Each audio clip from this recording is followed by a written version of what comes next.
Hello, hello, hello. Welcome to Royal Sussex Live. Welcome, one and all. Sorry for the delay. Let me see who was here first.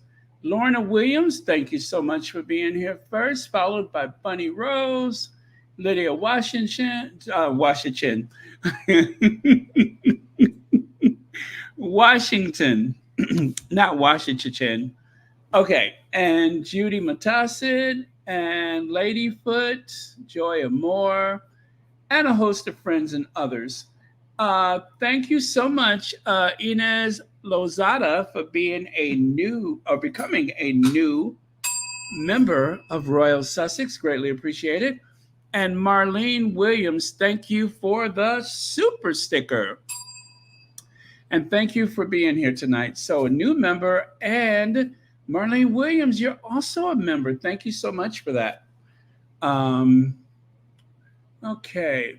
And let me get over here to the. Oh, I need my slides. Okay. Slides are coming. Alrighty. Mm, there we go. Slides are coming. All right. Thank you very much. And let me see here. Okay. Uh, wow, you guys have Black Queen. Thank you for being here tonight. Susie Q is here. Okay. All right. Very good. MJB. Well, let's get on with it then. Um, as usual, whatever Harry and Meghan news, royal family declining popularity, as evident by, and of course, a little messiness, just a little bit tonight. Um, I don't think we should be more than an hour. Of course, I say that, and then it's 3.5 hours, but we'll see how it goes. All right. So, happy Kwanzaa. Still not sure what it is, but I know it involves candles, and there is a decidedly um, Afrocentric theme to it. I'm sure of that. Um, but it is kind of a new tradition, and that's okay because traditions got to start somewhere. So, happy Kwanzaa to you. And of course, see, I told you it involved candles. I am going to become very expert on Kwanzaa, I assure you, at least by the year 2030. Uh, Elnora Bowden, thank you so much for the super sticker, and thank you so much for being here tonight. Greatly appreciated. And also, happy. Oh, wait, I got another happy. Happy Boxing Day. So happy Kwanzaa. Happy Boxing Day. Now, Boxing Day, that is mostly celebrated in the UK and in some of the Commonwealth countries. It is a day for generosity. So if you, let's say you had a really good Christmas, or maybe you didn't, or maybe you know of someone who has been left behind in terms of celebrating Christmas or, receiving gifts for this Christmas. Boxing Day is a logical time to show your generosity to your friends and loved ones, or even a perfect stranger. So, that's what Boxing Day is about. I think. I think. Um, I'm old school. I only know Christmas. Let me see here. Boxing Day. I looked that up earlier and I couldn't make heads or tail out of it. What is Boxing Day? So, Boxing Day is a holiday celebrated after Christmas Day, occurring on the second day of Christmas. That is the 26th of December. Though it originated as a holiday to give, let me see here. I got to open this up to see the rest of it. Oh, a day to, let me see here. Though it originated as a day, Boxing Day was once a day to donate gifts to those in need, but it has evolved to become a part of Christmas festivities, with many people choosing to shop for deals on Boxing Day. It originated in the United Kingdom and is celebrated in several Commonwealth nations. The attached bank holiday or public holiday may take place on the 28th if necessary to ensure it falls on a weekday. Boxing Day is also concurrent with the Christian festival St. Stephen's Day. Huh. I tell you, this is like one of those Russian dolls. The more you look, the more there is to it. So, happy Boxing Day. Let me see. Gives the earliest from Britain in 1743, defining as the day after Christmas Day, and saying traditionally on this day, tradespeople, employees, etc., would receive presents or gratuities, that is, a Christmas box from their customers or employers. The term Christmas box dates back to the 17th century and, among other things, meant okay, so that's what it is.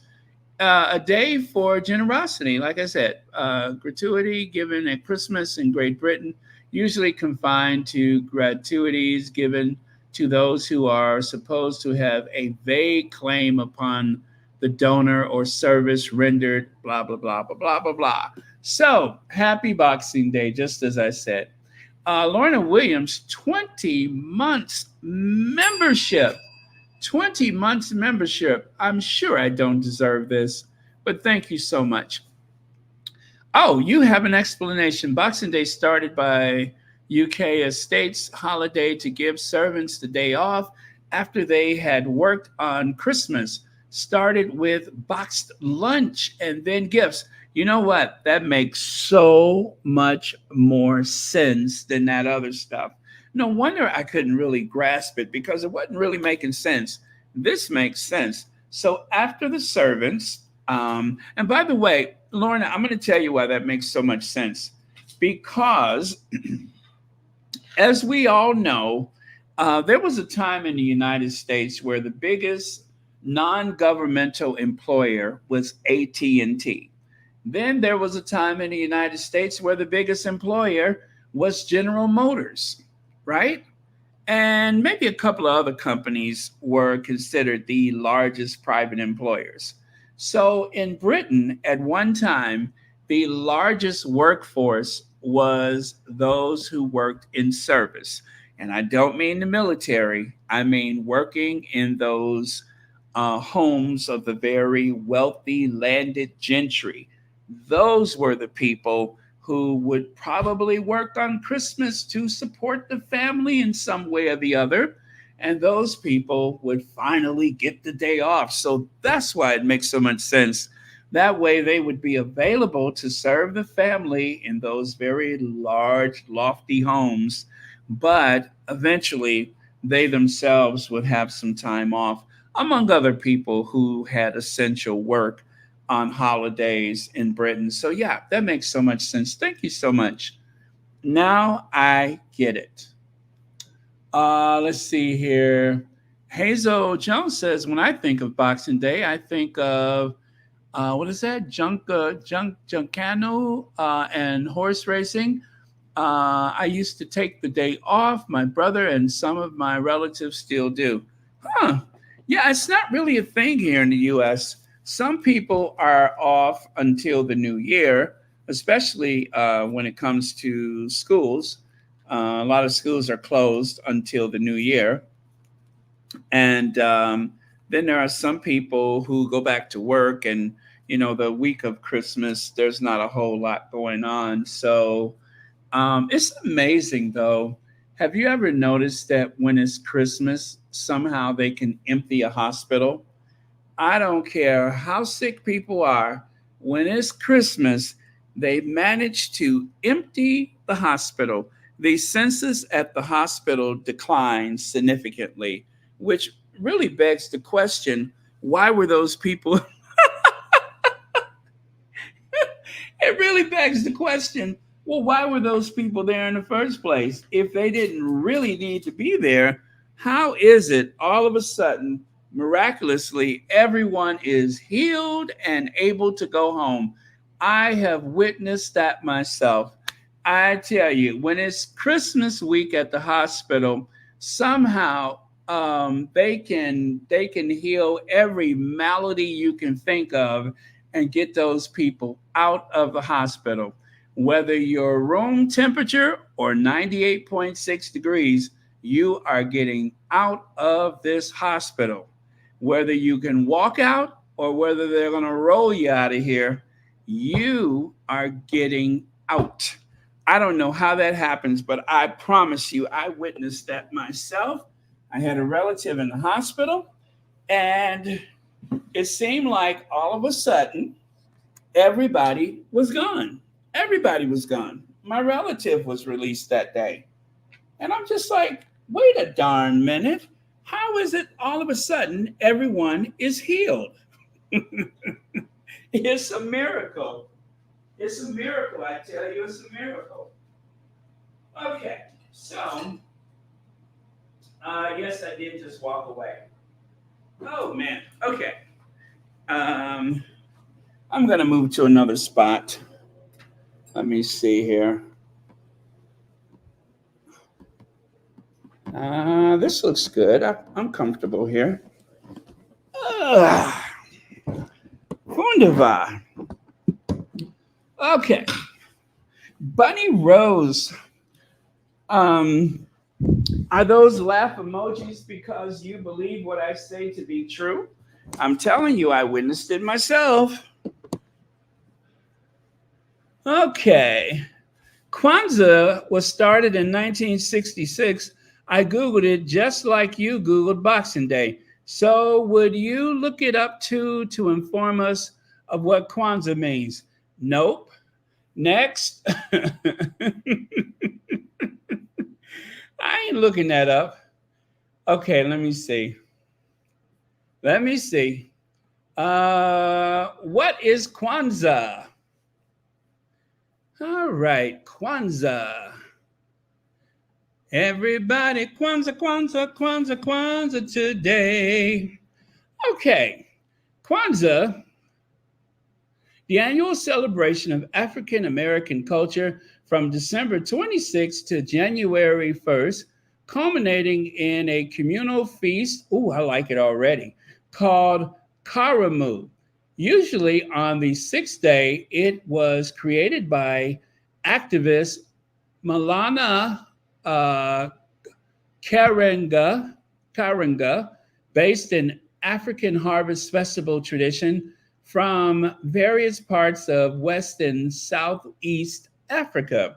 Kwanzaa was first celebrated in 1966. Estimated, wow, I'm older than this holiday. Estimated estimates of how many Americans celebrate Kwanzaa have varied in recent years, from a few as a half million to as many as 12 million. So in 2019, a poll by the National Retail Federation, 2.6% of people who plan to celebrate a winter holiday said they would celebrate Kwanzaa. Okay, 2.6%. That's still not so big. So I think Kwanzaa should definitely be promoted more. We really ought to promote it more because I think a good way to promote it is to make sure that it teaches Black history. That always gets the attention of the young people. You have to have a component of Black history. You don't have to attach gifts to it, but the young people definitely want to know their history. And I think maybe that's why it is not as popular. It needs to have a component of Black history. So um, I don't know how to make that happen, but I think it would help make it more popular. Because honestly, I've never heard of it for till like maybe 10 years ago. And being a Yankee, I hadn't heard about Juneteenth until a few years ago. That wasn't really a thing, but now you see, Juneteenth is actually becoming increasingly popular. But Kwanzaa, it still needs some work. But thank you so much for the suggestion, and thank you, as always, for watching Royal Sussex. Okay. Let's see. Reva Henderson says, Baron, the patients do not want to miss holiday food and are willing to go home, especially men. Well, you know, men can't take a slightest a bit of pain or discomfort. Men have a very low threshold for pain, no matter what they say. They have a very low threshold for pain. Lex says, my grandmother had us celebrate it when I was younger. I celebrated it with my child. Now it lit I'm sorry. One more time. I lit the first candle today. You have 7 candles per day. Okay, Legs, I'm on it. I am on it. I am going to get a Kwanzaa candle. Actually, why don't I put that on the Royal Sussex wish list, huh? I'll do that. And next year, I promise, I am going to not only light the candles, but I am going to record it and I will mention it every day on Royal Sussex. Yeah. Matter of fact, I should make a video about it. Yes, I should do a Kwanzaa video. I'm pretty sure there's some out there already, but that's okay. I'll do one anyway. And I won't wait until Christmas to do it because I am very eager to put it together. Yeah, I am very eager to put it together. Thank you so much, Legs. Uh-oh, that sounds bad. There we go. Okay. So, yeah, we'll do that. We'll do that. We will do Kwanzaa for sure next year. Of course, it's not really too late to start this year, but I don't think I could put that together just yet. I'll see what I can do, though. I'll see what I can do. I mean, I need the candle. I need the candles. But that would be fun. I think it would be very interesting. And maybe I can actually find a way to put a more Black history into it. That would make it, well, I don't know. I'm going to read up some more about it. Leslie F says, I worked today in urology and general surgery. They were all Black and we were slammed, but took care of everybody before shift. Oh, and okay. So does that mean everybody went home from the hospital? Does that satisfy my theory about everybody's all of a sudden well and went home from the hospital? Let me see. My mother knew the founder of Kwanzaa, Malala, that name again, but we've never celebrated. Martine, I know I think when more people know about it, then more people will be likely to celebrate. I really do think that it's a matter of education. It's a matter of education. And it's not really a religious thing, so I don't see why it couldn't be taught in schools. I don't think it's religious, right? But yeah, I just think more people would celebrate it if they knew more about it. But for some reason, there just seems to be a lack of information about it. So let me see. Thank you, Martine. And I teach Black history to my son. The more they know, the better. Absolutely, B. Martin. Knowledge is power. Okay. So let's move on to the other person celebrating Kwanzaa today, Afro Annie, who, despite all of the trappings of royal life, somehow the ancestor that is lying dormant in her DNA, Charlotte, that is of Mecklenburg, you can see Charlotte popping out of her left and right. Charlotte is what pushes that hat off of her head. Charlotte is what gives her that that extra. That's why she's so extra. That's because of the ancestors. So even though they have tried to suppress those genes, it is still quite evident. So I will say it for her. Happy Kwanzaa. I found that wallpaper on.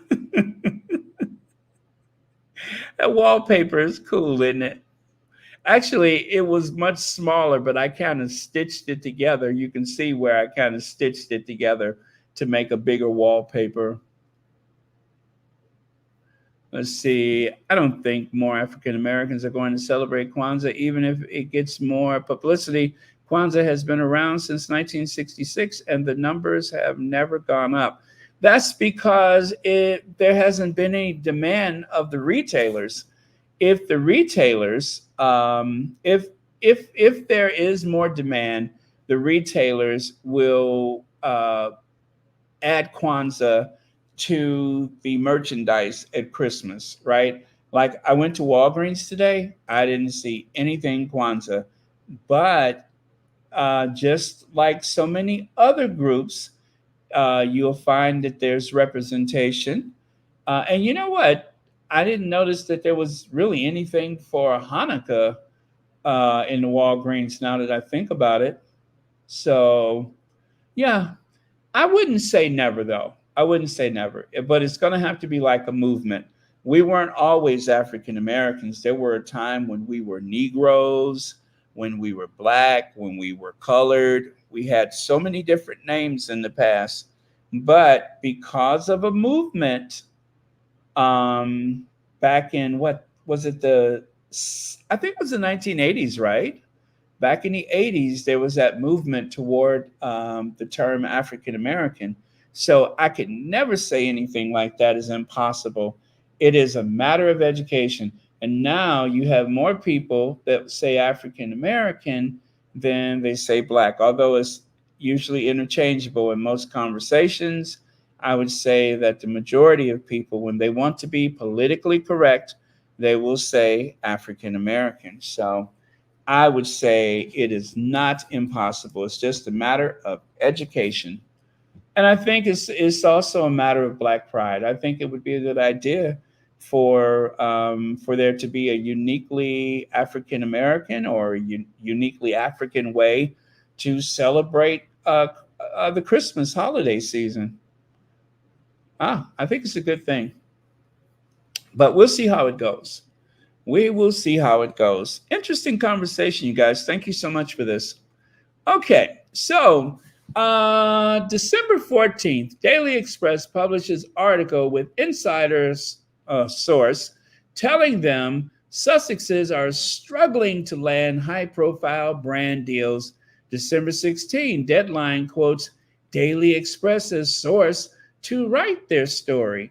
December 22nd, Daily Express. GB News write the same article quoting Deadline as a source. Now, if this is making your head spin, it really should, because the thing is, the source nowadays seems to be another right-wing tabloid news source. Now, let me show you. Try to follow along because this gets confusing. So, Prince Harry and Meghan Markle convince royal family behind vendetta blocking brand deals. Exclusive, Prince Harry and Meghan Markle are convinced that the royal family are behind a vendetta waged against them, which has seen them lose several lucrative deals, according to a source. Now, we know that that is not true. That is what they want people to believe.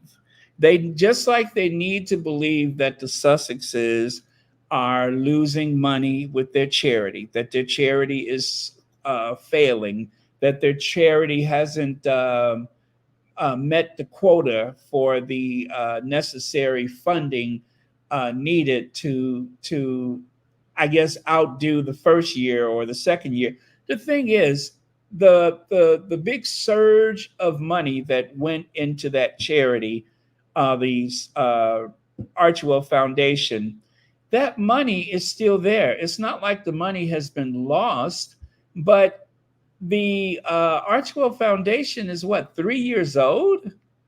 Is it 3 years old? Archewell Foundation? Is it 3 years old? And that being the case, one of the things that the tabloids overlook is that the Sussexes were establishing themselves at a time when the world was going through a global pandemic. There was a global pandemic. And in spite of the global pandemic, they managed to secure a mansion, right? A home. They managed to broker deals with the likes of Netflix and Spotify. Harry began working with BetterUp. Meghan became an investor in a latte company. They've won awards, right? And they're raising two small children. So, so what?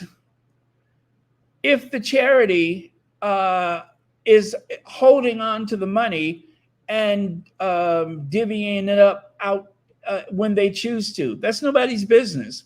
But they want us to believe that the Archwell Foundation is in ruins. And this is the same thing. They want us to believe that there isn't much demand for the Sussexes because of the vendetta from the royal family and that they are sitting around blaming the royal family. Now, we know that they have tried everything they could to shut down the Sussexes' ability to earn money. So far, they have not been successful. Harry and Meghan are in great demand, and they have turned down offers because they have a vision, they have a goal for the direction of their philanthropy, for their production company, and for the way, most importantly, the way they are going to raise their family. And none of that is privileged information available to the tabloids. So that was the Express. Then Deadline. Prince Harry and Meghan believe royal family behind vendetta blocking big deal brand. And of course, they are only quoting another paper. And then right here, UK Express newspaper quotes one insider telling them, who's the insider, by the way? Because we all know that there are no leaks in Montecito. There's no leaks. They don't know jack about what's going on in Montecito. Despite the success of the sit down, by the way, the Clever Blends has sold 6 million lattes. Is that what they said? Was it 6 million units or 6 million lattes? Whatever it is, it's 6 million. 6 million, right? And they're not that cheap. That's a lot of lattes. Okay, so the UK Express newspaper quotes one insider telling them that despite the success of the sit-down interview with Oprah Winfrey in 2021, which, by the way, I thought that wasn't a success. Now it is a success. Okay, stay with it. Stay with it. The huge figures from their at-home Netflix documentary series in December 2022. By the way, the biggest debut of any documentary in the history of Netflix. I continue, right? I'm going to continue. Let me see here. And the record-breaking sale of Harry's memoir, Spare, earlier this year, there have been talks held with high-profile brands that didn't lead to anything but should have done. Those brands then actively courted other members of the family. Huh? What? Oh, listen to my voice. I'm getting excited. I'm sorry. Let me try to take this down a bit. What other members of the family? What other members of the family? The brands then actively courted other members of the family. Who? Who did they court? Sarah Ferguson? Who? Let me see. These brands also courted other members of the family. I'm trying to think who. Jack Brooksbank? Huh? They courted the bartender? Who? Was it Edwina? Right? Was there some brand? Was there some brand who wanted Edwina to be the international face of their maxi coats? Huh? Is that what it was? There was some brand, or was it some type of African American, Afrocentric hair care product like Sulfur Aid or Posner's? Were they courting Anne for their hair care products? What was it? Dark and Lovely? Who's courting other men? Who's courting other members of the family? Huh? Was it Fashion Fair Cosmetics that has been trying to court Princess Anne? I'd like to know who's courting whom. Who? I don't know. So whoever was trying to court Harry and Meghan, the deal didn't go anywhere. Okay. Let me get this right. So first they say that the royal family has been accused by Harry and Meghan of blocking deals, right? Then they say that they were in negotiation, but the negotiation didn't go anywhere, right? So that sounds like someone in a position of strength, not in a position of weakness, because if you're in a position of strength and you can afford to say, no deal, right? Deal or no deal, no deal, right? So obviously, if the Sussexes were in negotiation and the negotiations collapsed, then that means that they were in a position of strength, right? But if you look at these articles, there's nobody who wanted to negotiate in the first place. So which is it? Which is it? That's why this is so stupid. And then this other article says, this is Daily Express again, Royal Family Live. Meghan Markle struggles to find work. Big brands aren't interested. The Duchess of Sussex is reported to be struggling to get partnerships with big brands for a brutal reason. Really? Because I'm going to tell you, this is the United States of America. And there are several people that have done some very interesting things. I won't name any of them, but use your imagination. There are several people that have done some very interesting things, even though they have what some would call a past. They have some very interesting storylines behind their current situation, and they are doing just fine. So how is it the son of Diana, and also someone who has been a working actress for years, not to mention who has been on a it just doesn't make sense. Let me stop because I feel like I'm wasting my breath by going through this. I'm wasting my breath. It doesn't make any sense. These articles, I think, in a way, kind of contradict one another. B. Martin says, why everything keeps coming back to the Oprah interview and spare they have another source. Yeah, well, they have another source. They have endless sources. And now it seems as though the source is just another magazine or another newspaper. And why does it go back to Oprah? Maybe that's because Oprah really did more damage to that institution than we even give it credit for. But maybe it was more damaging because they do. You know what, B. Martin, you are brilliant.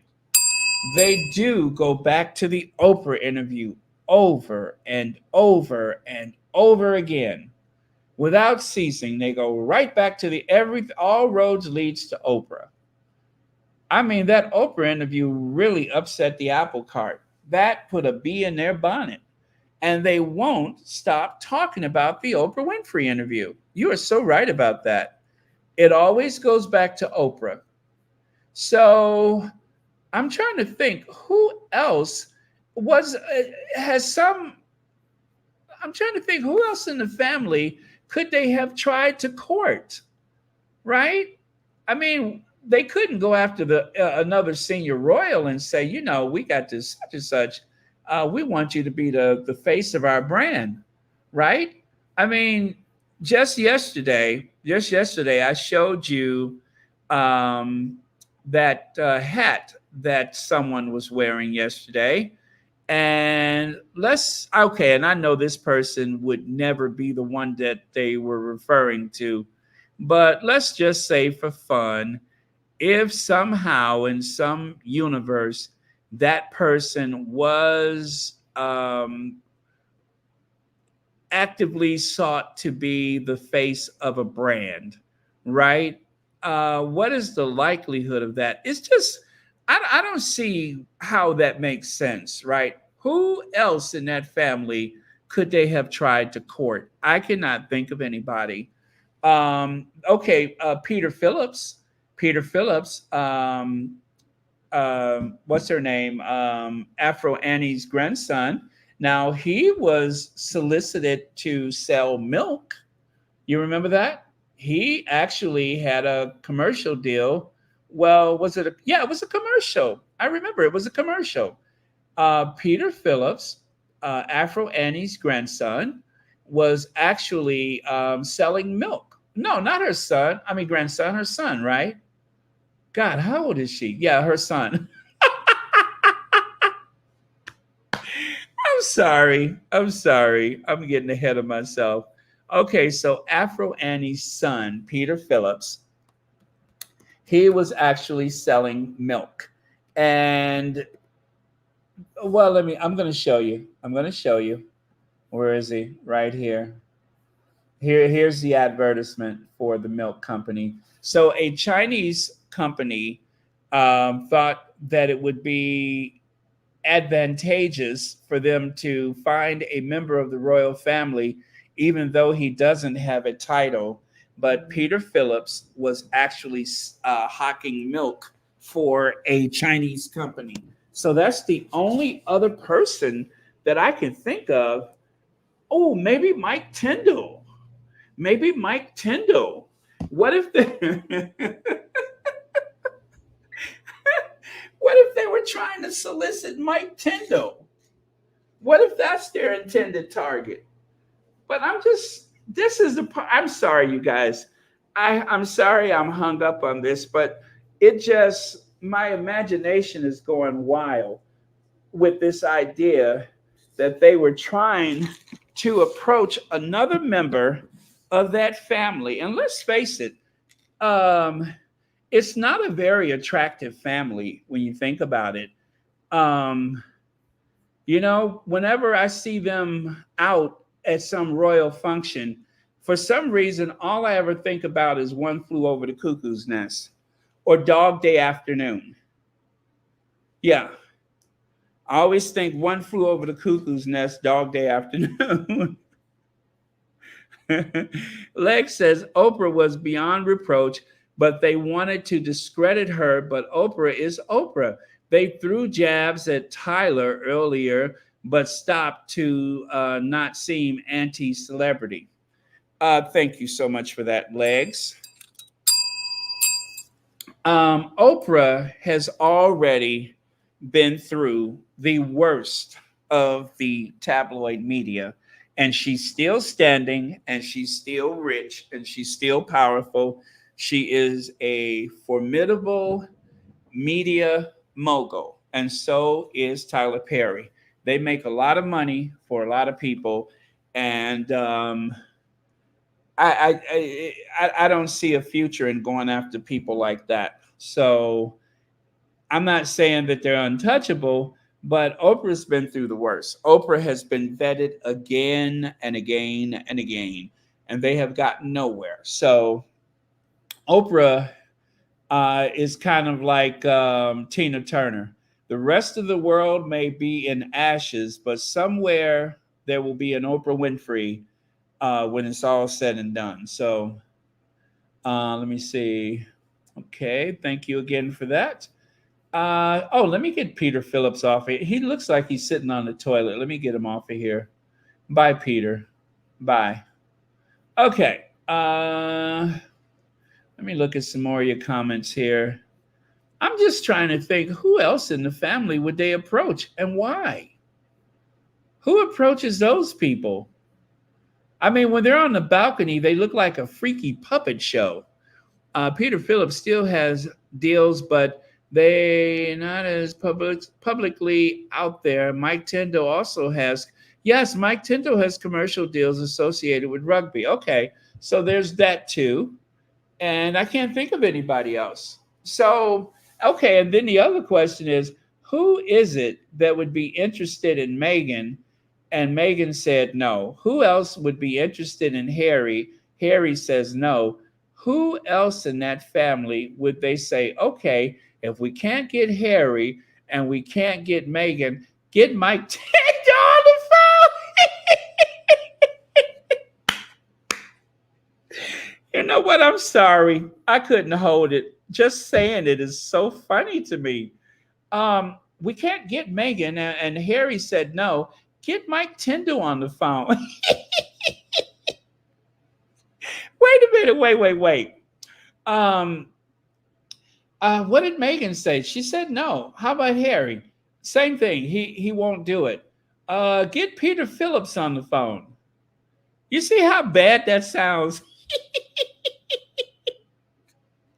That is a sinister laugh. I can't help it. But do you see how silly that sounds? Connie Balmer. Hey, Connie Balmer. Welcome to the live chat. Okay, you guys, let me stop because my side is hurting. But I'm just trying to figure out in what universe does somebody try to get Harry and Meghan to do a some commercial deal, and when they're not available, they call Mike Tindall or Peter Phillips.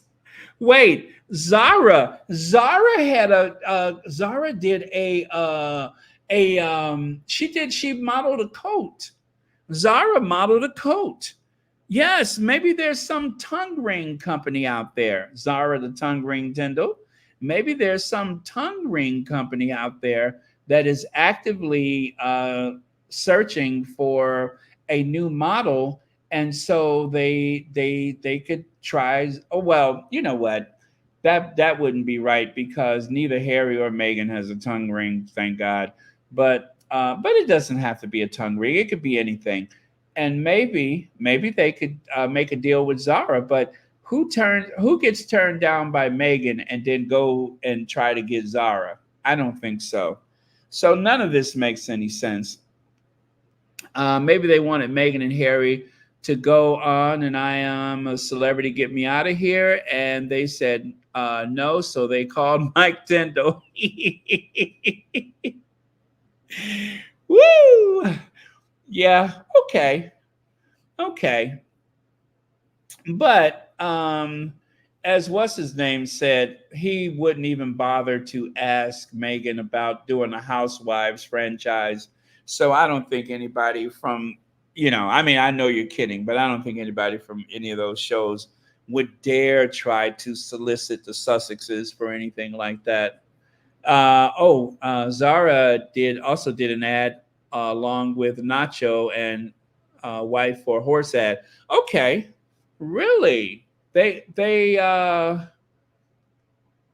what kind of horse? What kind of horse? I'm just asking for a friend because okay. Yeah, just let me know what kind of horse. I'm just asking for a friend. I mean, was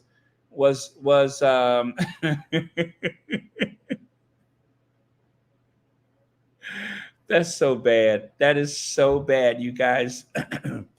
For the new year, I promise you, I am going to be a new and improved content creator. And you'll see a change is going to come.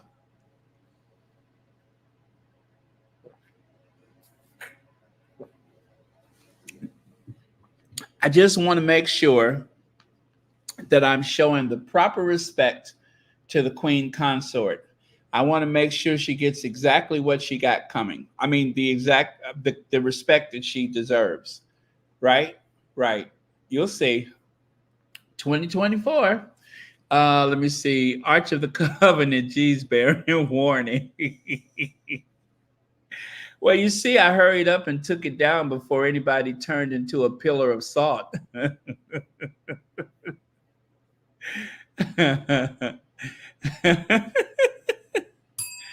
All right. Thank you so much for the super chat. Okay. Um, Connie Balmer. Connie, I hope you had a fantastic Christmas. So I'm going to go on to this one right here. Prince Harry threw a fit and cut Dominic West out of his life. Friends revealed details of Crown star's fallout with the royal after actor said he stopped speaking to him after saying Duke drank champagne out of a false leg. Um, First of all, ugh. And then, second of all, Harry's anger with a star. Okay, so the Crown star Dominic West was also such a firm friend of his fellow old Etonian, the Duke of Sussex, that they trekked to the South Pole together in aid of a charity walking for the wounded. Now, however, West has confirmed that he has been cut off by Prince Harry. Last year, a close friend of the actor told me that he had fallen out with Harry. I'm sorry, with the prince after West disclosed at a good-natured joint press conference following their expedition with injured servicemen and women, including double amputees. So let me get this straight. Last year, a close friend of the actor told me, so it wasn't Dominic West, it was a close friend of the actor told me that he had fallen out with Prince Harry after West's disclosure at a good natured joint press conference. So, in other words, a friend of a friend told you that Dominic West and Harry were not speaking. That's interesting. I mean, it's almost hearing it right from the. It's like you almost heard it from the. Come on, you guys, help me out. It's as though we just heard it from the.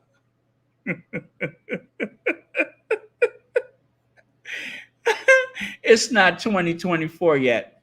It seems as though we just heard it from the. I'll wait.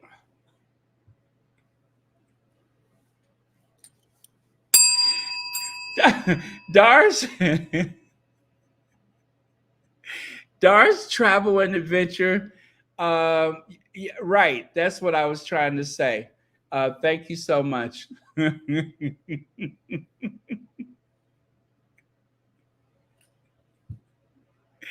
It ain't 2024 yet, but I promise you, I'm getting it out of my system because 2024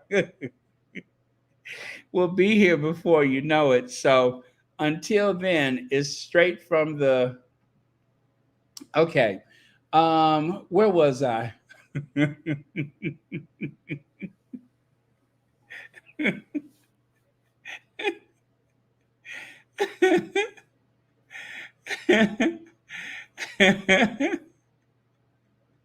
But anyway, I'm going to leave it alone because I don't have a in this fight, right? I don't have a in this fight. I'll wait for it.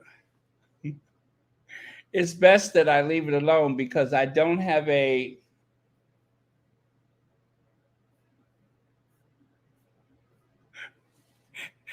Come on, I'll wait for it. I'll wait for it. Let me see there. is oh, thank you, Jill Woodcock.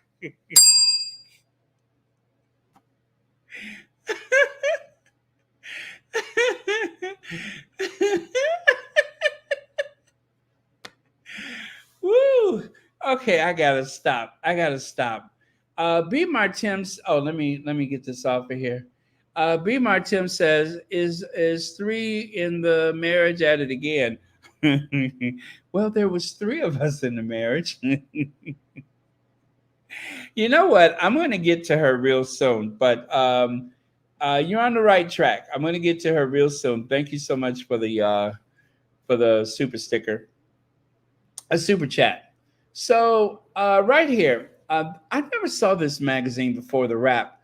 Uh, the Crown star Dominic West says Prince Harry hasn't spoken to him after he probably said too much about their friendship. Now, again, you guys, this is this kind of, as far as I can tell, unless I'm missing something, we haven't heard this from Dominic West, right? Dominic West didn't all of a sudden just tell somebody that, oh, I haven't spoken to Harry because I said too much about him. Somebody said that a friend of his told him that he was a close, or that he is a close friend of the actor. So a friend of a friend, have I got that right? A friend of a friend said that Dominic West said that he hasn't spoken to Harry. So, pardon me. Ooh, I'm sitting up here laughing, my nose is running. So Dominic West did not say it. It was a friend of a friend. So, though Dominic West used to be known as one of the Prince Harry's celebrity friends, the actor revealed the member of the royal family hasn't spoken to him in roughly 10 years. 10 years.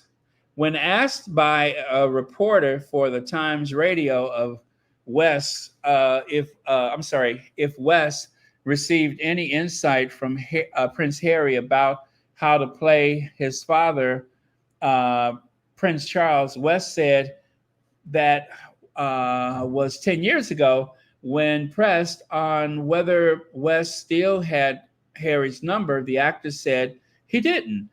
I said too much in a press conference, and so we didn't speak after that. West said, I think I was asked what we did to celebrate when we got there, and probably said something too much. So he doesn't know exactly why Harry's not speaking to him, but he's assuming that it's because he said too much. Now, 10 years ago is a long time. So we're in a bit of a dry spell, right? We're in a bit of a spell. So there's not much news out there. So I guess this is good for a news cycle. Actually, this is going on two news cycles that they can exploit this. Now, I will say one reason why I think Harry has very little to say to him is probably because, take a look here. Dominic West happens to be a good friend of Charles III. Dominic West also seems to be pretty chummy with Camilla, the Queen Consort. Dominic West has played Prince Charles in The Crown.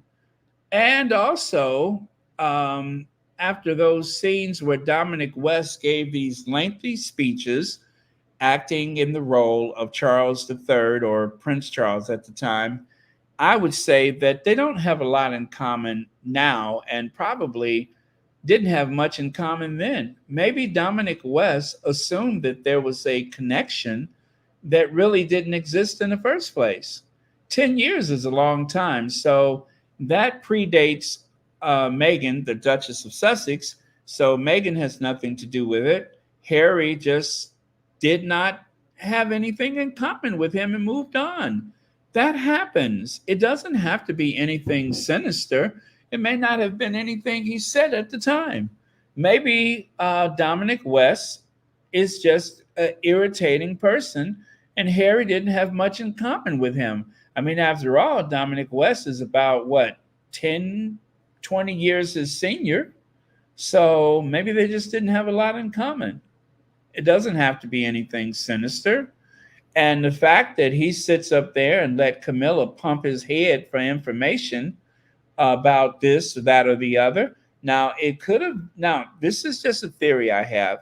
What if something that wound up in the tabloids, other than what was said at that press conference, riddle me this. What if Dominic West said something to Camilla that wound up in the pages of the paper? Or maybe he said something to Charles that ended up in the newspapers, right? Now, I'm just saying that is a very remote possibility that that could be exactly what the problem is. It may not have been any press conference. Maybe he doesn't know what was said. Maybe there was something that was personal to Harry that was in the papers at some point, and he may have assumed that it was Dominic West that leaked it. You never know. So, um, I would say that this really doesn't make any difference. 10 years is a long time. And sometimes we can lose contact with people and forget why we weren't speaking in the first place. You know what I mean? There's always that possibility. But if he ever wanted to be in Harry's good graces again, I think that ship has passed, because look at who he's friends with, right? So they were close. This is a 10-year-old photo, I suppose. They were close at the time. At least Dominic West assumed they were. And then maybe they weren't, you know? So who knows? Harry is a pretty solid person. And when people are loyal to him, he's always loyal to them. Interesting, they don't mention the Charles and Camilla connection, right? Right? And you know what, Legs? I think I had saw this exchange not long ago, right? But I think Camilla is a very smart cookie when it comes to connections. If you notice, Camilla loves to keep celebrity friends. She loves to gossip. Camilla is a big gossip. And so there's a lot of inside information that she gets that doesn't necessarily come from, sources that we would suspect. It may come from people who we, have dismissed or haven't even thought of. So if Camilla is friends with Dominic West, and Dominic West has spent time with Harry, I'm pretty sure anybody who has spent time with Harry, the topic may have come up in conversation. I'm just saying, possibly. I don't know it for sure. I was not there. But there's always that possibility that the topic of Harry could have come up in conversation. And would you assume that Camilla would overhear something, or that she wouldn't ask a question outright? And then what does she do with this newfound information, since Harry has already stated that Camilla has sacrificed him at her altar to rehabilitate her, what do you call it? Her, um, oh gosh, what is it? Her, not personality, rehabilitate her public image. So yeah, that's just something to think about. She has a lot of friends. Camilla has a lot of friends, or a lot of associates, but I do believe that Camilla pumps people for information. There was someone who just said, it was a reporter who said that Camilla, do you guys know who I'm speaking of? I just heard this somewhere, where some reporter said that Camilla got more information out of them than they were able to get out of her. And I think she probably has a very sly way of doing that. And the person that she's talking to probably doesn't even know how much damage they're doing to another person. So maybe some of the favoritism that Camilla has established from the tabloids isn't restricted to leaking information about Harry and his brother. Maybe, maybe she's been leaking information about a lot of people that we don't know of, so that she can stay in good favor with the tabloids. Just something to think about, right? Thank you, Legs. I appreciate your comment. Interesting. I mean, now that this has happened, I'm starting to rethink Camilla's access to the press, because she has been getting the mother of a free ride, the mother of all free rides she's been getting. And I would imagine that the price of that free ride isn't limited to information about the royal family. It could be information about a lot of people. And people would just tell her things because, after all, she's the queen consort, or she's Charles, she's the Duchess of Cornwall. Why wouldn't people say certain things to her?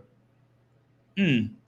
Martine says, 10 years, my entire life was different 10 years ago. My true friends are still my friends. Woo! I love that. You better say it again. I love that. You got a bell for that. I love it. You are so right. And your true friends are still your friends from 10 years ago, which begs the question, were they that close to begin with? Lex says, well, we all know that a horse can can't keep her mouth closed. It is how she got that person.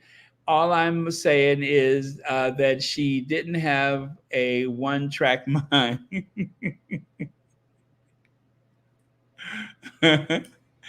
Well, okay, okay. I'm not going to add anything else to that. Thank you, Legs. I dropped my bell yesterday, and it's really acting kind of strange. But thank you so much for that. Horse is a horse is a horse. Of course. Oh yes, Beverly McCaskill. She did open up her big mouth and tell everybody that Joe Biden broke wind, and thought it was very funny. She ran around gossiping like a some adolescent or something. Oh, did they? Zara did a photo shoot for Hello Magazine for her wedding, or it was after her baby, for £500,000. Her brother Peter was paid £500,000 for the milk at Bird in China. Oh, thank you so much. I did not know that the figures were out there, but thank you. I appreciate that. And B. Martin says, Baron, she's near undercover.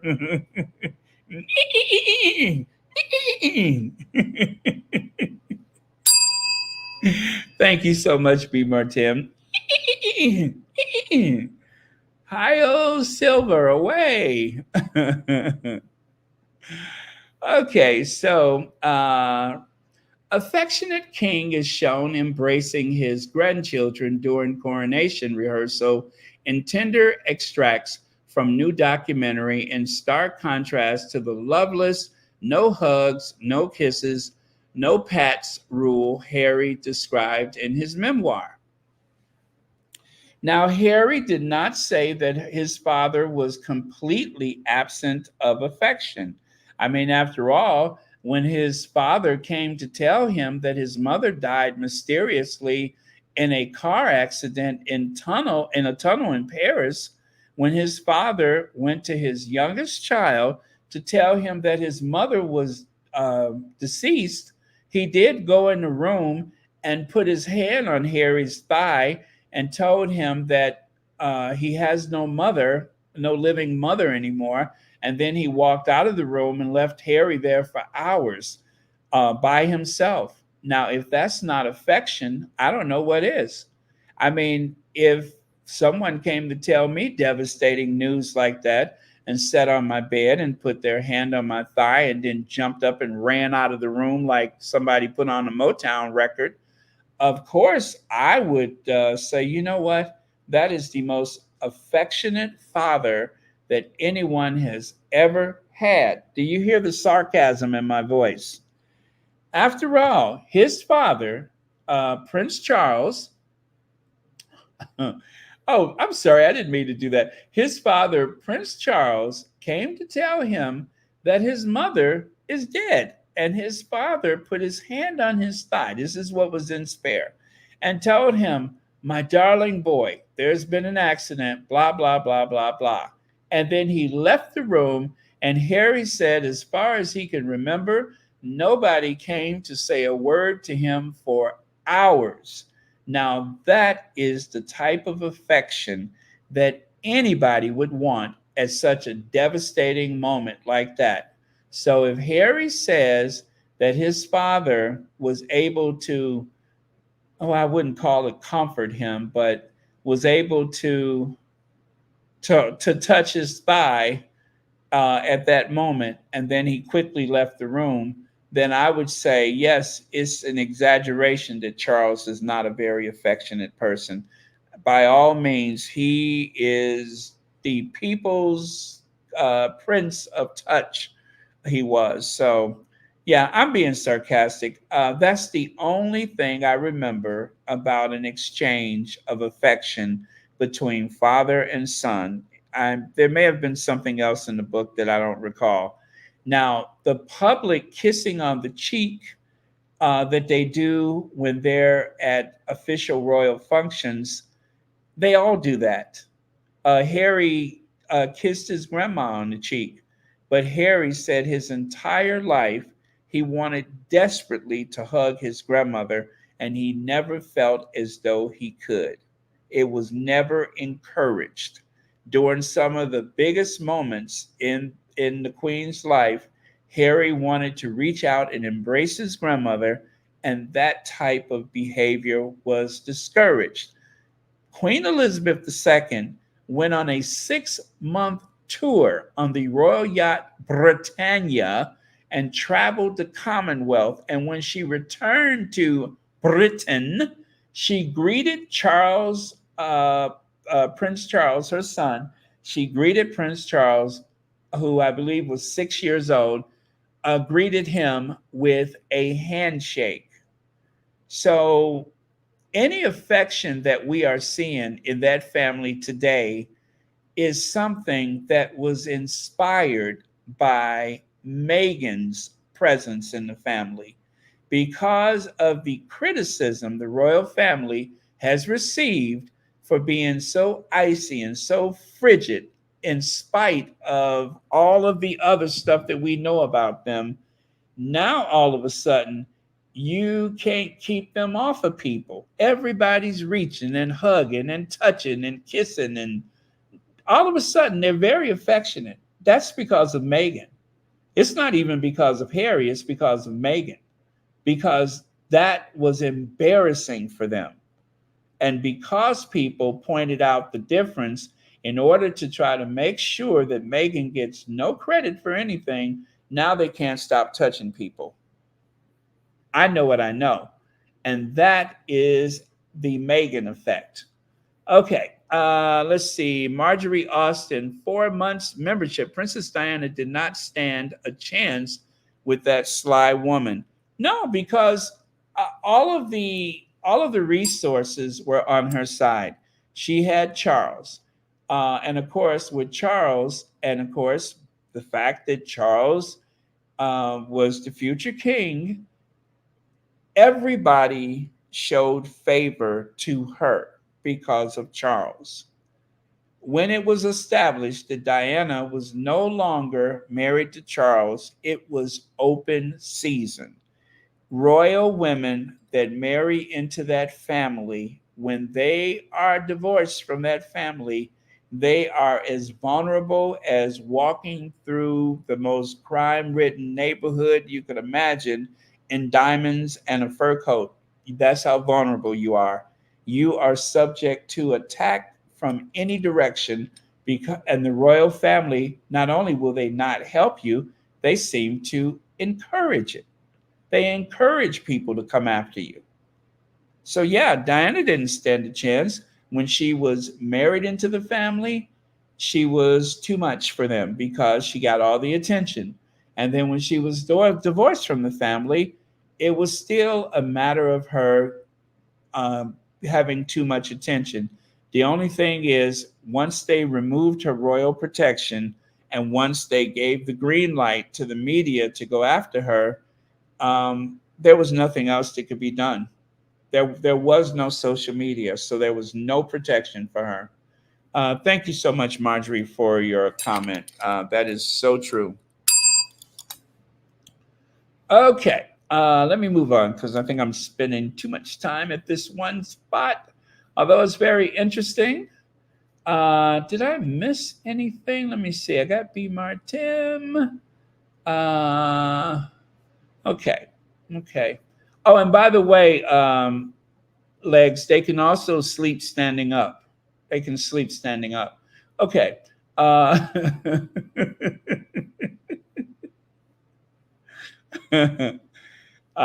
Yes, Charles is cold blooded. Charles is very cold. Love wins movement. All right. Thanks for being here. Oh boy, I'm so far behind with the comments. I do apologize. Let me catch up here. All right, let me go on. Affectionate king is shown embracing. All right, so when it comes to affection, what happened here? What happened to all that affection? Charles looks as though he's seen a ghost. Huh? Where's that affection?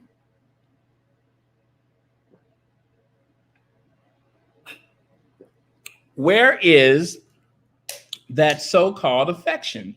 Where has it gone? Charles seems like he just saw a ghost.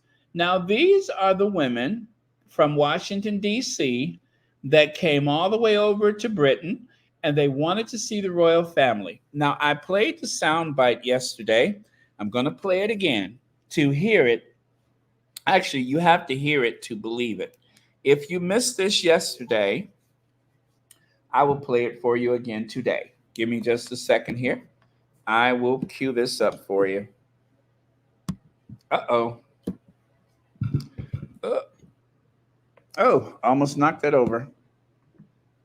Okay. Okay.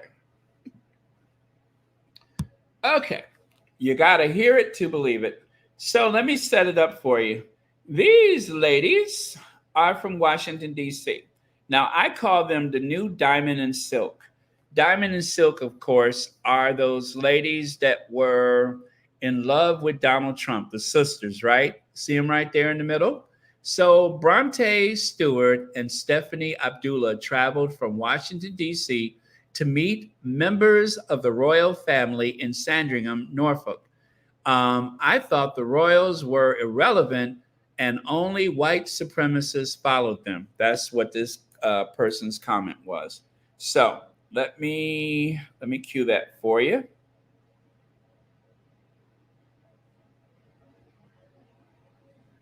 Here goes. Well, it was a pretty full collection of the royal family today here at Mary Magdalene Church on the Sandringham estate. All senior royals were in attendance, as you said, led by the King and Queen, and with the Prince and Princess of Wales and their three children, George, Charlotte and Louis here. Prince Louis, actually, who you know can be a bit excitable, had his hand clasped firmly by his cousin Mia Tyndall, who was also part of the royal party going to church here. But the surprise guest, as you say, the person we weren't expecting to see, was Sarah, Duchess of York. And now she has been part of Christmases at Sandringham over the years, but never publicly.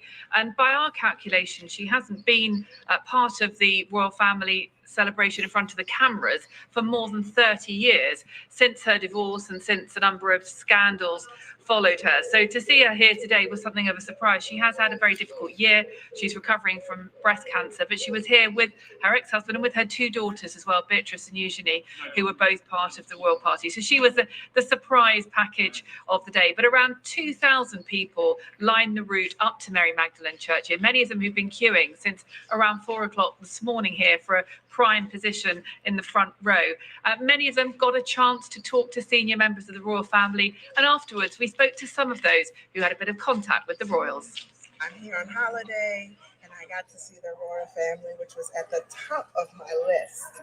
I've been loving them since I can remember, and this has just been great. And shaking the king's hand, I probably will never wash it again.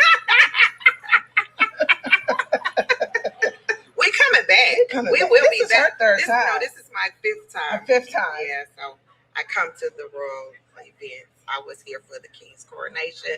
I was here for the Platinum Jubilee. I was here for Prince Harry's wedding. Hold on 1 second. I was here for Prince Harry's wedding.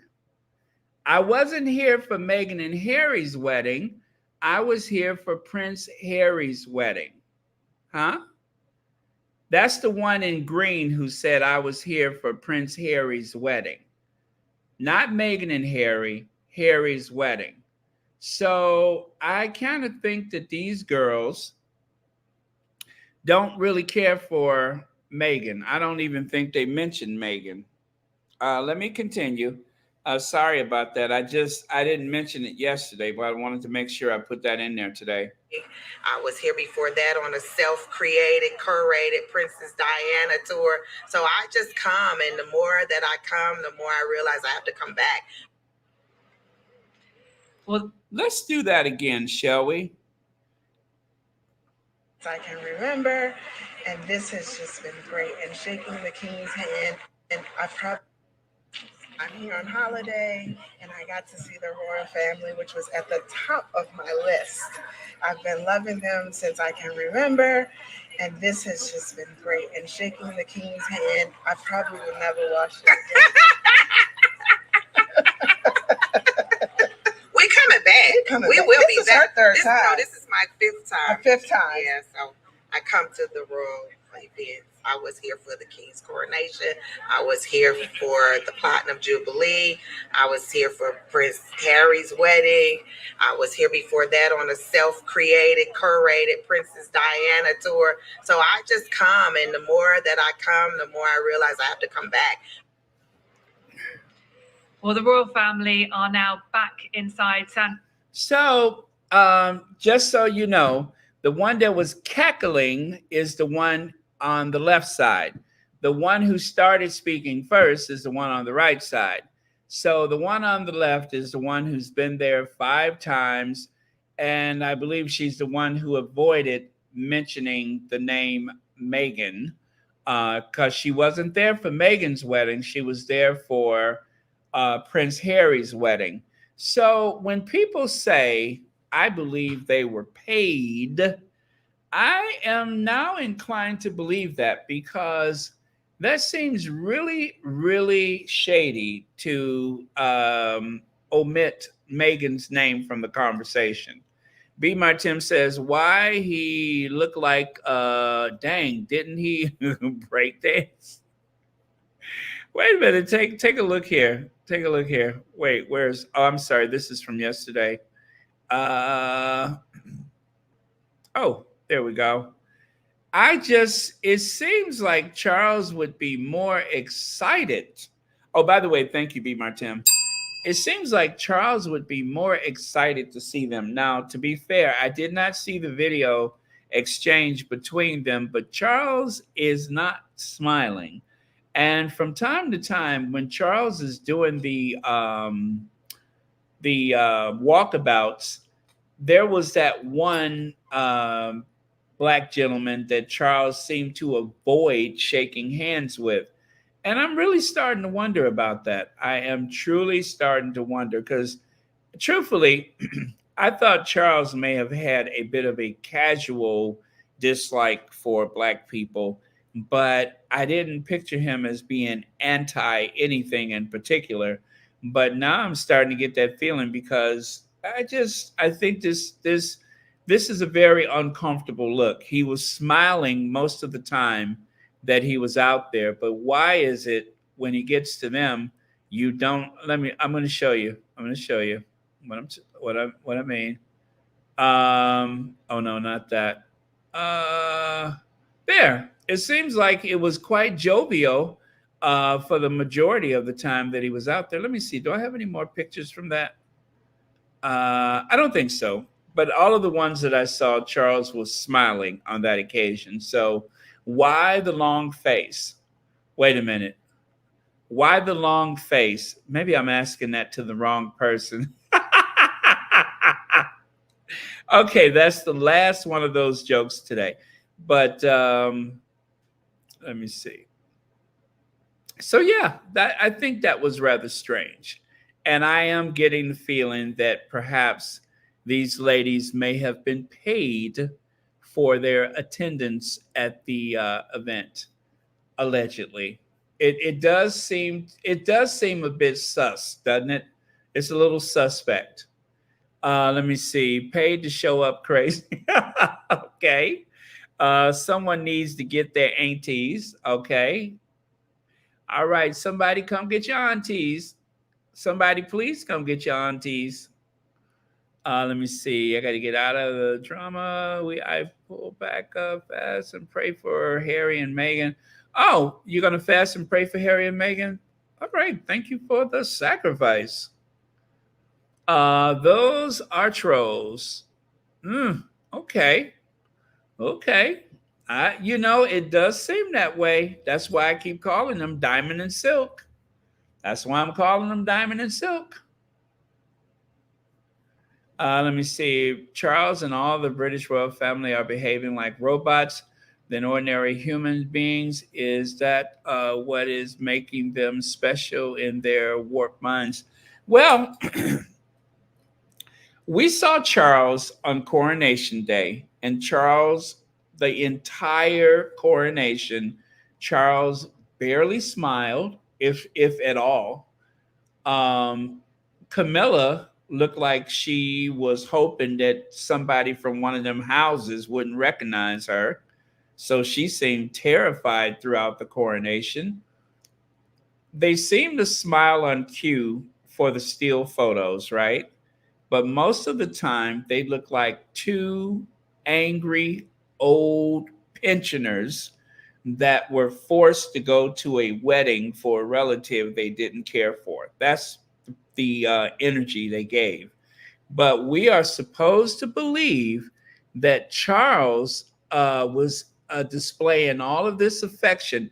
Now, there were photos that went along with this article. I didn't care to uh, bring them, but he was bending over to hug and kiss the grandkids on Coronation Day, not in front of the television cameras, but whatever cameras they use for the documentary. So if they were making a documentary about the coronation, there is an excellent chance that that event of hugging and embracing was staged. Now, in order to contradict Harry's accounts of things, there's Harry publicly embracing his father and kissing him on his cheek. There's William publicly embracing his father and kissing him on the cheek. I have seen William and I have seen Harry embrace the Queen and kiss her on the cheek publicly. But when they are away from the cameras, I doubt if that's actually what's happening. They are doing their royal performance, just like they do for anything else. YM Joy says, all hail the royal rhinestone and polyester. Thank you so much, YM Joy. Uh, let me see here. Baron, there's a shot of him trying to avoid shaking hands. Yes, I know. That's the one I'm talking about. He was in a walkabout, and there was a black man who was trying to get his attention, and it seemed like Charles just bypassed him. So I am really thinking that Charles has a problem, and nobody's really talking about it. I think he has a little problem with black people, and he has been able to successfully downplay that problem and hide it from people. But and that is why at the wedding, when he took, actually, when he offered his arm to Doria, now I understand why people were so surprised. Now, I did not see him in that light at that time. I didn't really pay attention, but there were a lot of people who seemed rather puzzled and surprised that Charles was being so kind and thoughtful as though that's something that never happens or rarely happens. And now I can understand why people were taken back by that. And so, to be honest, I hadn't really paid attention to it, but now I'm starting to see what other people were seeing, and I take no pleasure in saying that. Um, but I can't help seeing what's there. So I won't deny that I see it. Thank you for your comment. Kat Harlem says, I think the paid allegedly faux aunties didn't mention Meghan's name, so the what is it? The Rhoda British media can say Americans don't. Ooh, Kat Harlem. You know what? You guys are so brilliant. That is good. Exactly. Kat Harlem, 16 months membership. That is brilliant. That is absolutely brilliant. I get that. I totally get that. Thank you so much for saying that. I get it. Yes, I hear what you're saying, and I get it. Wow. That is interesting. And probably true. It's probably true. Wow. That would be some shade, and it reinforces the idea that Americans don't like Meghan Markle, even though she has been quite well received every place she's gone. The only time that Meghan has ever been heckled is from that one, and I do mean actually it was that weirdo that flew over from England that time back in 2019. And then there's that one paparazzi guy, just the one who loudly and publicly yells ridiculous stuff to Meghan, hoping to get a reaction. And that's it. Meghan is at home. And here in the US, we don't have a lot of stuff like that. We just don't. Oh, well, thank you so much, Kat Harlem. Again, that was brilliant. So, again, Charles has that stony face in the presence of these ladies who may possibly, allegedly be paid, may have been paid for their presence. It's kind of hard to say, but with the big American flag and everything, they seem just a little bit too ideally suited and well placed to be anything but a setup. It just appears that way. So now take a look at this. King Charles gives royal family members a 115-pound Highgrove heritage scarf as Princess Anne, Lady Louise Windsor, Samuel Cotto wear them to Sandringham church service. Is this a bit of a marketing ploy? In a sweet display of several royal family members pictured wearing the navy and beige accessory who attended the why is that cut off like that? I'm sorry, you guys. It is cut off. Okay, I see what I did. Let me move that. All right, I can see it here on this other page, so I'll share it with you. So in a sweet display, several royal family members were pictured wearing the navy and beige accessory while attending the annual Christmas Day church service in Sandringham.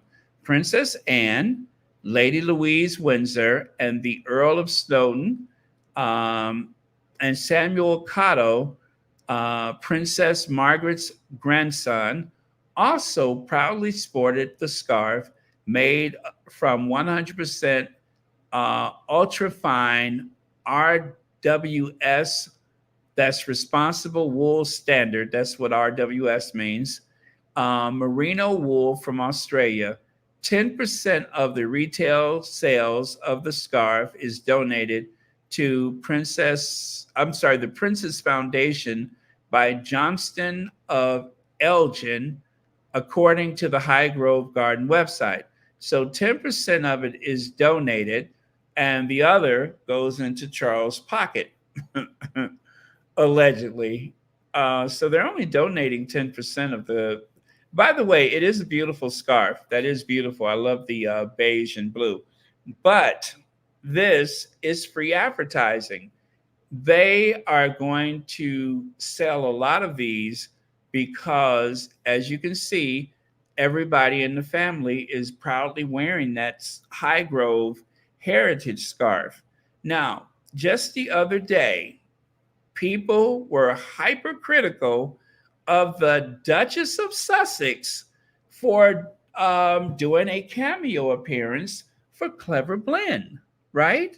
So, what is the difference between the Duchess of Sussex having a cameo appearance of the Clever Blend and Charles III passing out these scarves like butterscotch? He's passing out these scarves like it's a pack of double mint chewing gum. What is the difference between Charles and these heritage scarves and Meghan and her clever golden blend super latte? I want to know what the difference is, because it seems to me that there is very little daylight between um, the sustainability of the scarf and the ethically sourced and sustainable Clever Blend. The Duchess of Sussex doesn't do anything that isn't sustainable. I'm pretty sure that Charles and Meghan had lengthy conversations about sustainability, among other things, seeing that Meghan is absolutely brilliant and was able to impress Charles with her intelligence. So, yeah. Oh, you love the ginger flavor? Okay. Oh, all right.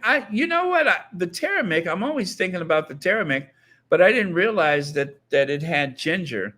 And by the way, whoever I forgot the. I'm sorry, I forgot. Well, I didn't forget the name. I can't say the name because they didn't. But anyway, thank you for the Clever Blend. Someone sent me the golden a refill of the, or not a refill, but a replacement, because I used up the other one. But thank you for the Clever Blend. But yeah, so there's not much difference between the two. Meghan's prettier, that's for sure. And that's it. So where is the outrage that Charles had his family go parading like ducks, like a bunch of ducks, into the church wearing those scarves that they handed out like it was some kind of hunting party and they were passing out rifles or something? So yeah, how hypocritical. Oh, and by the way, you guys, 2024, people have been speculating that there's going to be some type of announcement. Well, it would be too good to be true. The only reason why I think that there's very little likelihood that there's going to be some spectacular announcement is because, with everything that has nipped away at the popularity of the royal family, because Charles put his concubine on the throne, because Charles took that person and tried to turn her into a housewife and put her on the throne, it has so gravely diminished the royal family's what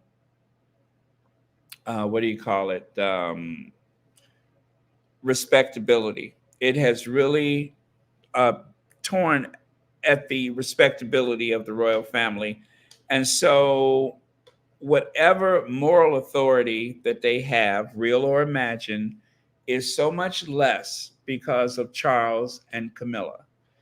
You just can't really justify it. And so, if we're waiting for that announcement to come and that the Princess of Wales is going to be replaced, I would say that it would really be interesting if that happened, but I doubt it, because everybody involved would have so much to lose. If for whatever reason Kate was no longer married to William, her life as it is would be over. Her family would find themselves open to attack from the press like never before. So I think she would do whatever she could to stay there. And as for William, do you really want to be the next Prince of Wales to have a failed marriage? So I really doubt that they would do that. I'm not saying it's impossible, but there has been several photos and lots of wishful thinking, and even the occasional magazine article that has said otherwise. But what is the likelihood? What is the likelihood? I would say slim to none. It would be a terrible, terrible mistake for them to walk away from each other. So I'm not going to assume that they would do that. At least, yeah, I could not assume that they would do that. I think they may have an arrangement. That sudden move to Adelaide Cottage was provocative. And I think that they have settled things and they have found a working formula that is helpful to everybody. So, like right there, Prince William's affair scandal explodes over here, devastated Kate showdown with William's mistress. I don't see that there would be any upside to it for them. It would it would cause more trouble, and who, if they did have other partners, if they had other romantic interests someplace else, it would be a disaster. It would be easier for them to stay in a unhappy marriage than to walk away from each other. So much worse for Kate, of course. But in the press, it does seem as though Kate has been taking a lot of flack um, from the media, as though they're trying to set her up. And William has been pretty much untouched, right?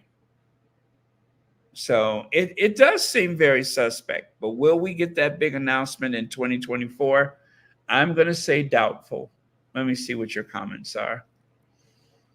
I think it's Charles giving up the crown or scaling down big time. His showing the guys does not look happy. Well, you know what? Scaling down, slim down monarchy. Charles has been saying that for years, but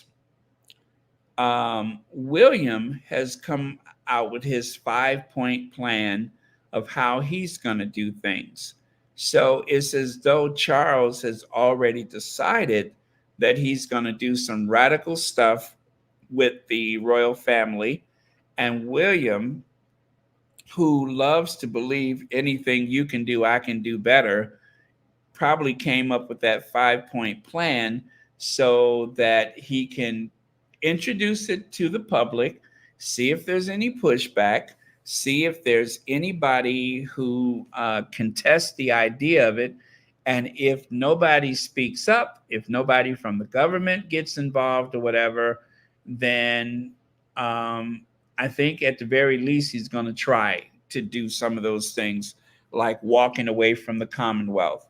And whatever else was on that list of 5 things. Let me see. Allegedly, William and Kate are separated, but it's not them, it's others. But it's obvious that Kate is unhappy and the children don't seem happy. Yeah, that's kind of hard to gauge because, to be fair, I love to be fair, especially when it comes to the children. The children may be reacting to the cameras. It may not be that they're so unhappy with their home life. It may be the intrusive press, the cameras, because when we see them, We see the occasional person with a camera in the background, but what they see may be 10, 20, 30 photographers clicking away, and that will have an effect on people, on children especially. So that's one way to look at it. Oh, that's not for me. Let me see. She is perfect for him, but it's too bad that he is trapped in a mess of a marriage with a woman who is not an intelligent woman at all, which is the same thing that Charles was suffering. But the only thing is, Charles does have a variety of interests. Charles does speak several languages fluently.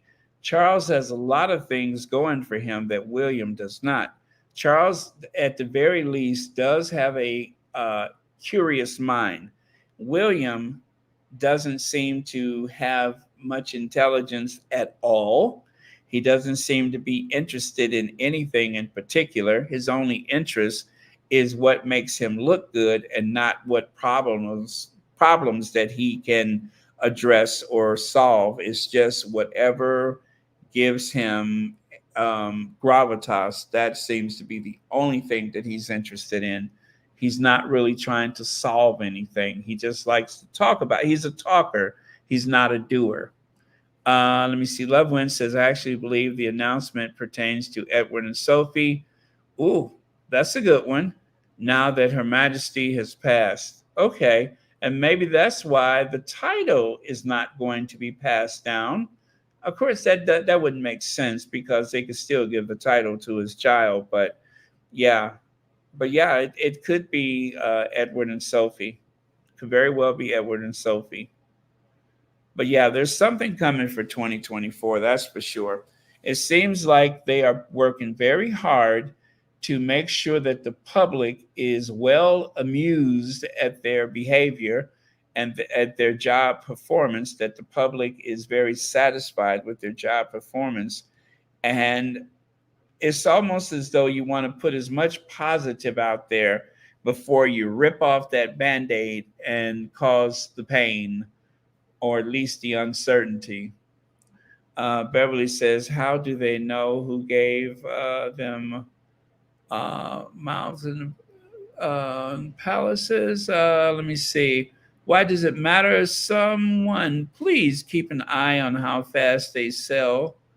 You're talking about the the moths in the palace. You're talking about the scarves. Okay. Let me see.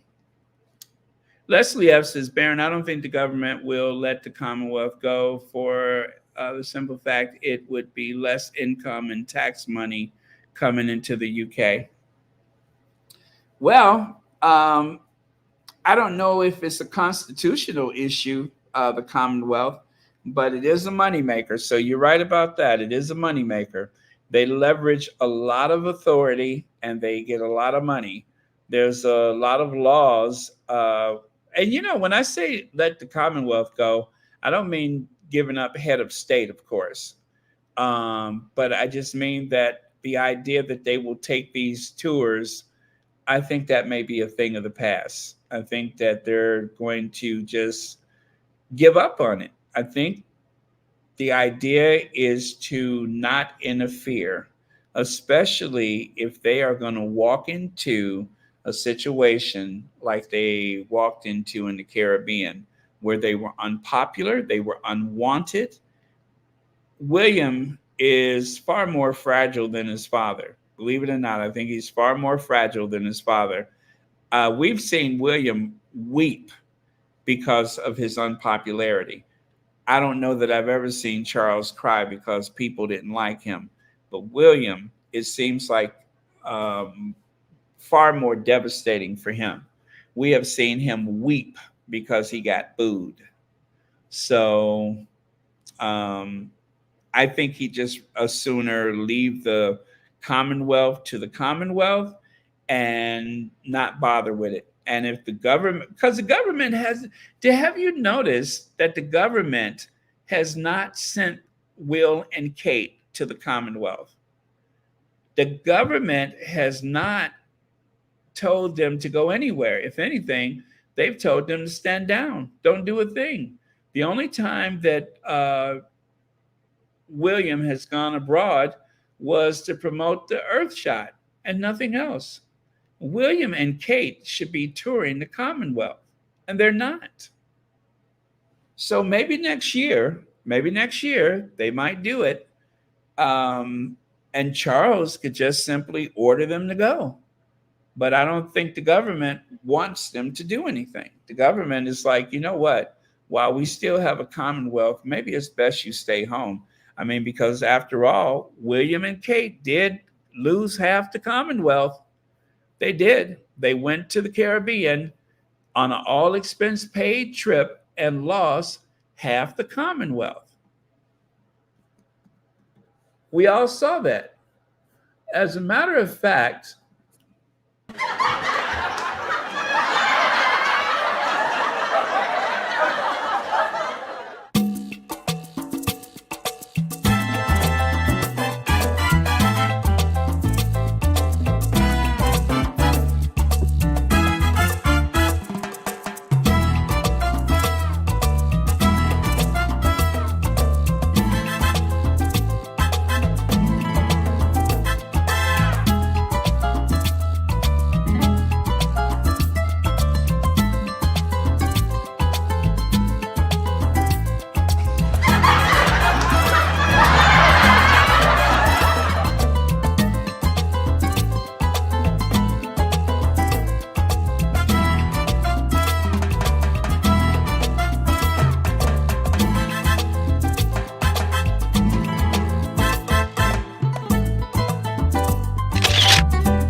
yes, William went to the Caribbean and he shook that moneymaker and lost half of the Commonwealth. You got that right. They are not interested in being around people of color. So, as we witnessed, the royal mistresses keeping up with the royal mistresses. Penny Natchbull, and I don't care. Camilla, who now has a crown. And of course, Rose, who allegedly has had a fling with William. There's a tradition amongst the men of the royal family, whether it's the Prince of Wales or whether it is the consort, there seems to be a tradition. So Philip, of course, was a consort, and Charles, Prince of Wales, and now William, Prince of Wales. Charles had that long-term fling with his mistress, and now she's on the throne. William, if history is of any indication as to what we could expect, it may not be over yet. It may just be an understanding, if there was anything in the first place. All of this is alleged. The rumor mill has been going at it for years with this topic, but we just don't know. But something triggered them to offer up the Sussexes in exchange for killing the story. So if it's not a true story, they certainly went through a lot of trouble, and they have lost a lot of the high moral ground, because there's a lot of people on TikTok. There's a lot of people on other parts of social media that has been discussing this, and they're not squatties. They're not squatties. They are just people who have an interest in the royal family, and they have been discussing this, and so it's not going away. Now, Ken Ho, thank you so much for the super sticker. Greatly appreciated. And also, thank you so much for being a member of Royal Sussex. And as always, thank you for watching Royal Sussex. and happy Boxing Day to you. Happy New Year. Happy holidays. Happy day after Christmas. Happy Kwanzaa and everything above. Thank you so much for that. Greatly appreciate it. Okay, so I think I am. Am I anywhere close to the end yet? No, I still got about 10 slides. The advocate of treat others as you'd like to be treated. Does that include paying fair taxes or just enjoying a lavish lifestyle while the rest struggles? Hashtag abolish the monarchy. So Candace Holmes, who has a blue check mark and is no friend of the crown, decided to take the situation, well, actually, to use the timing of the king's speech to ask the question, are you going to pay your fair share of taxes? And by the way, I love this illustration. I love that illustration. But yeah, are you going to pay your fair share? And are you going to enjoy this lavish lifestyle where so many other people are not warm enough at this hour, have not eaten enough today, and so on? So that is a good question. Oh, let me see. SM, thank you so much, SM, for the Cash App. And thank you for watching Royal Sussex. And happy Boxing Day, and so on and so on. Thank you so much. Greatly appreciate it. Yes, love that illustration. Success. Skip the speech. Views dropped by over 3.2 million. So the first King's speech must have been more successful because it was the first time that he spoke after the death of Queen Elizabeth II. It was the first time there was a monarch to give the Christmas speech that was not Queen Elizabeth for 70 years. The Queen has been giving that speech for 70 years. And so for the first time, Charles III had given his speech. Now, this is the second speech, and 3.2 million out of 66 million Brits, about 66 million, they lost over 3.2 million people. Now, I don't know if that includes the Commonwealth, but the numbers are down. So I would be interested to know if that includes the Commonwealth, but there weren't many people interested. And by the way, you guys, there is a very proud Canadian that is here tonight. Love Wins is a very proud Canadian, and Love Wins will tell you that there's not much fascination with that family north of the border from me. So if that's any indication of the popularity of the royal family right now, they are in trouble. They are in big trouble. Okay. So, that is not the one that I wanted to share. Let me see. That is not the one. I actually tried to redact that photo. What happened to my redaction? Let me see. Okay, so it is there, but it's not here. That is strange because I tried to redact the photo. So anyway, I guess I will let me try this. Because I definitely took measures to make sure. And I guess when I opened up the slides that you could see, well, anyway, that was not my intention. So I'm just going to skip it. But the thing is, Dan Wootton has done it again. It seems like every time Dan Wootton gets in trouble, he flies down to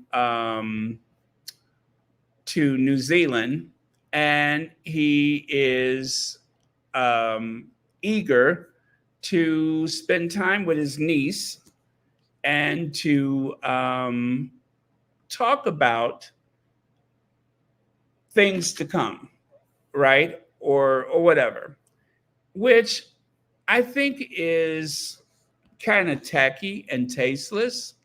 And I don't know if that is like some type of uh, psychological game that he's playing, but it is very strange. So what I'm going to do is I have just took a screenshot of those redacted photos, and I'm going to share it with you like that. So give me just a second, because I found another. Oh, that did work. I don't know why it worked in one situation, but it did not work in the other. But anyway, that being said, that was not intentional. So let me try this. Okay, so there, not that. There you go. So, oh, okay. Oh, I just got a fright. I was like, no, tell me it didn't happen again. Happy to discover that Dan is alive and well, although it sounds like he doesn't. I mean, sorry, Dan Wootton is alive and well, although it sounds like he does not foresee returning to GB News, who appears to have fired him as it stands for no apparent reason and while he was posting good viewing figures, right?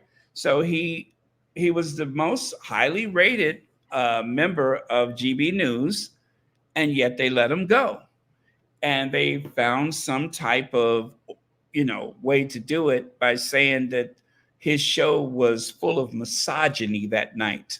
So I'm going to let you listen to Dan Wootton. I'm going to let you listen. I'm not going to show the video, but I'm going to let you listen to Dan Wootton. Let me do this. It's all so strange, though. Oh, okay. There, I got it. Christmas from Ivy Dan and myself. We're in a very hot New Zealand celebrating. Sorry about that, but do not believe the rumors. I am back on a plane to the UK in 2024. The purpose of this video is to thank you, the members of the Dan Wootton. Oh, I'm sorry. Merry Christmas from Ivy Dan and myself. We're in a very hot New Zealand celebrating. Sorry about that, but do not believe the rumors. I am back on a plane to the UK in 2024. The purpose of this video is to thank you, the members of the Dan Wootton Tonight community on X, because you've been my strength and stay over what has been a really difficult few months. You can only imagine how trying I have found being silenced when Fishy Rishi is destroying the Conservative Party from the inside out. Slippery Starmer is planning a communist takeover of the UK. The corporate media is deriding British patriots as far-right yobs, and Sly News and the British Bashing Corporation have hit a new low with their coverage of the conflict in Israel. So I will be back. I think we have to have a media revolution in this country, and you will be such an important part of that for me. But that's not for today. Today is about celebrating. Have an incredible time with your families. Thank you for being there for me. I will never forget it. I want to follow as many of you as possible. I read all of your messages. I read every post. Keep the debate going, because I'm going to need you in 2024. Merry Christmas. So, again, every time he gets in trouble, he goes to New Zealand and he uses his family like a prop. This young lady is his niece, he says, and I don't know if this is to make him seem like a more humane, a more human person, but it's so creepy. It is super creepy. So the other one, he says, where is it? He says, over 30 hours traveling, worth it for this moment alone with my niece. Now, I'm not saying that there's, But it just, why? Why? And who thinks that this is a good idea? Where is the parent? Where is the parent? This is just so odd and so weird and so disturbing on so many levels. It's just like that. What is that guy's name? Stefanovic, the guy that works for Australian television. Stefanovic, the one who hates Harry and Meghan, and he's always so sarcastic and he's always laughing at Harry and Meghan. And he got in trouble because he was accused of touching someone inappropriately in a bar. Not a woman, but a man who was part of the wait staff at a wedding or something like that. And what did he do? He appeared on television with his daughter so that he could remind people that he's a family man, with a daughter. And of course, anything, and this is my opinion, I'm alleging that this was his intention. He wanted people to know that he's not that kind of a person that would put his hands on another man, let alone another person. So it seems like whenever they get in trouble, they tend to do this. And that's it. I have nothing else to add to it. I'm not, Karl Stefanovic, thank you. I'm not insinuating that there's anything else going on. I just think it is pretty crappy. I think it's in poor taste. And I think that any responsible adult who is standing back and allowing this to happen, okay, weird. Well, Baron, that's how Vipers do stuff. The Royals had other royal kids out other than Kate Middleton, Middlebaum, and Williams' kids. Okay, let's move on. Creepy. All right, so let me get rid of this, and I'll go on to the next thing. Second time this happened. Just one person in the crowd was paying attention to these two. It must have been a case of Edward and Sophie who? Remember how they did Oprah Winfrey? Oprah who? Well, one of the squatties put the caption, Edward and Sophie who? If you look at the crowd, notice that Edward and Sophie are all smiles, right? And there's only one person, I think the lady at the far left there, maybe the lady at the far left with the white hat on. I think she's about the only person that's looking at Edward and Sophie. I would be interested to know who was walking behind them, because whoever it was, the crowd seemed to be more interested. Maybe they thought Meghan was coming, but whoever it was, they don't give a toss about Edwina and Sophie. Ooh, thank you, Margaret Rowland. Okay. Sorry about that. Good morning, squatties. Thank you, Baron. I love you all, and victory to the Sussexes. Doom to the hated ringleaders and all the derangers. Thank you so much for that. Is it Meghan? Let's see, Meghan Gaza. Thank you very much for that. Okay, and Sarah Ferguson was granted a royal Windsor funeral by the late Queen, but she'll be interred at Frogmore, a mile away from where Prince Philip rests. Did you all know this? Were you all aware that the Queen made provisions so that Sophie will be given a royal funeral at the St. George Chapel, right? And her burial will take place over at Frogmore. not the Frogmore Mausoleum, but on the burial ground near Frogmore. That is where she will be buried. So obviously, Sophie, who I'm going to give Sophie credit. When the Queen asked Sophie, what did she require? This is Sophie's words. Why am I saying Sophie? Sarah. I keep saying Sophie. Sarah Ferguson. When the Queen asked Sarah Ferguson, what do you require? Sarah said, your friendship, your respect.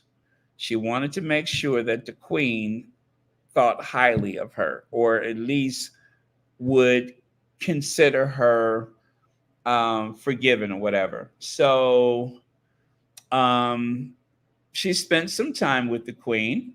As a matter of fact, Sophie would go to Sandringham, but only after, no, she went to Balmoral. Sophie would go to Balmoral, but whenever Prince Philip arrived, Sarah ran out the back door and Prince Philip came in the front door. I mean, not exactly. I'm exaggerating. I'm sorry I keep saying Sophie.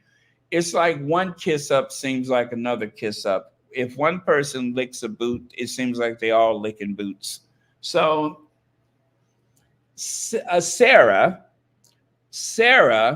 okay, Fergie, that'll make it easier. Thank you. It'll be easier to say Fergie. Thank you, Laura. Fergie made sure that she stayed in Queen Elizabeth's good graces. So the Queen obviously wanted to make sure that Fergie was not left out. Let me go to the next one here. As you can see, there is a very terrified looking Fergie, and there is a very malicious, cruel, mean spirited, vengeful Prince Philip. As a matter of fact, when Prince Philip T-boned that woman's car, remember Prince Philip ran into that woman's car? Remember the real Dukes of Hazzard move he did, the Duke of Hazzard, where he hit that woman's car and broke her arm? I can never say broke her arm without laughing, but he broke that woman's arm. I promise you, now I don't have any proof, but I believe that that Philip probably thought that woman was Fergie. He thought that woman in the other car was Fergie. And when he saw the car, he decided to T-bone it. Like, there's that Fergie right there. And he jumped over that intersection, rolled over that woman's car, broke her arm, and was probably disappointed when he found out it wasn't Fergie. So, okay, I'm exaggerating. Laura said, Fergie stood by the Queen's favorite son no matter what. That's why the Queen was nice to Fergie. Okay, Lori, that's probably right. You're probably right about that. That makes a lot of sense. Joyce Bo says Fergie sold the Windsor family name for $500,000 for access to the then husband. That is why she has been banned until now. Yeah, Philip was furious. Now, let me show you this next photo. Oh, no, not this one. It's after this. But let me show you. Sarah Ferguson alludes to strained relationship with Prince Philip. I was stupid. The Duchess of York has alluded to her strained relationship with the Duke of Edinburgh, admitting he called her behavior idiotic. Look at his face. Does that face say, I will get even? Does that face say, if I ever see you around the Windsor estate, I will T-bone your car? That's what it looks like to me. And so when that woman came rolling down that street that day, or that road, and caught the eye of Philip, all of a sudden he floored it. Bam! And broke that woman's arm. And that poor woman was on this morning with her arm in the cast. She looked so pitiful. Carmen says, I want Barron to do a royal history YouTube channel, but say everything completely in a serious tone. Well, good luck with that one. Fergie isn't going anywhere. She don't have anywhere to go. Well, she got all that money all of a sudden. I wonder if she inherited some money from the Queen. Did she get that money to buy that townhouse before or after the Queen died? Do you remember that? She bought a house in Mayfair or something like that. But I wonder if she inherited some money. You know, the Queen may have left her some money. The Queen may have left her some money. You know, Fergie has had everything go her way. When she wanted her feet clean, she stuck her foot in somebody's mouth. When she wanted some money, she sold access to her husband. When she was trying to find a burial plot, the Queen gave her Frogmore burial field. I mean, everything goes her way. I mean, I thought it was impressive when she stuck her foot in somebody's mouth, but you know, not everybody can do that. You know what I'm saying? But Fergie did, and still is living rich and privileged and is still a member of the royal family. Yep, she is still a member of the royal family. Everything goes her way. She's the only person I know who could be a spokesperson for Weight Watchers and steal fat, right? Do you think Weight Watchers would dare let me try to sell their food and a whopping 3, 4, 500 pounds? Do you think they would let me sell their food? But Fergie is got to be about 200 pounds, and she is has been a spokesperson for Weight Watchers. Everything goes Fergie's way. Her and Oprah.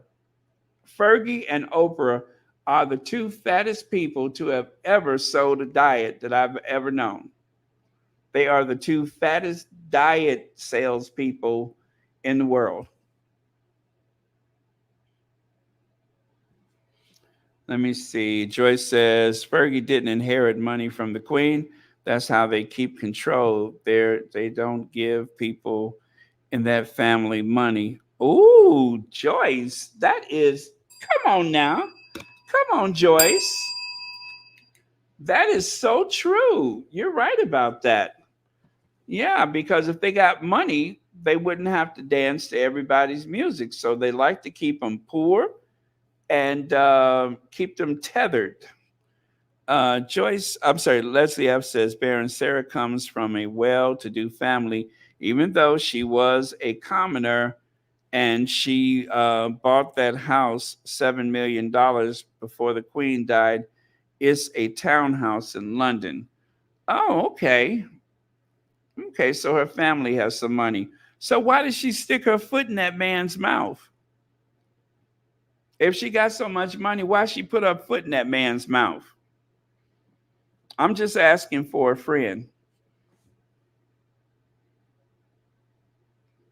Because before they took the picture, I think she was like up to the ankle in that man's mouth with her foot,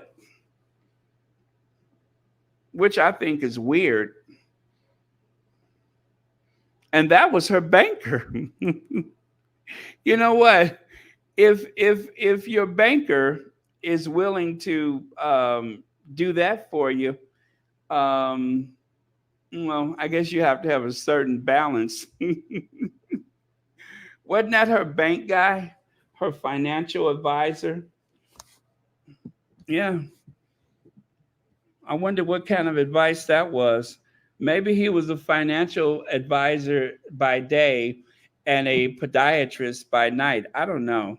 I just think the whole thing is.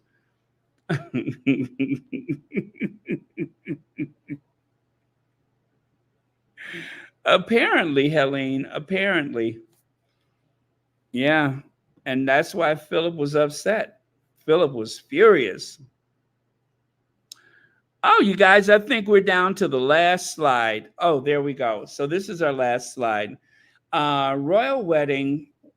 I'm sorry, royal weddings, 1.4 billion economic impact. Here's the uh, here's the boost by sector. Okay, I wish I could share that with you, but there is a paywall for this article.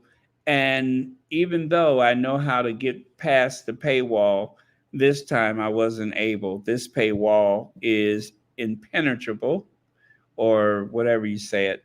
But yeah, I couldn't get past the paywall. So I would love to tell you the breakdown of how the royal wedding boosts the economy. But they said it was $1.4 billion. So when people say, oh, we paid $30 million for the royal wedding, or whatever they said the public had to pay for it.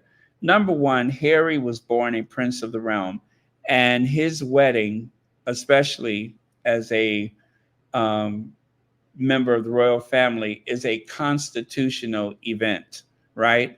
So his wedding, there was no way he could just go to a little country chapel somewhere.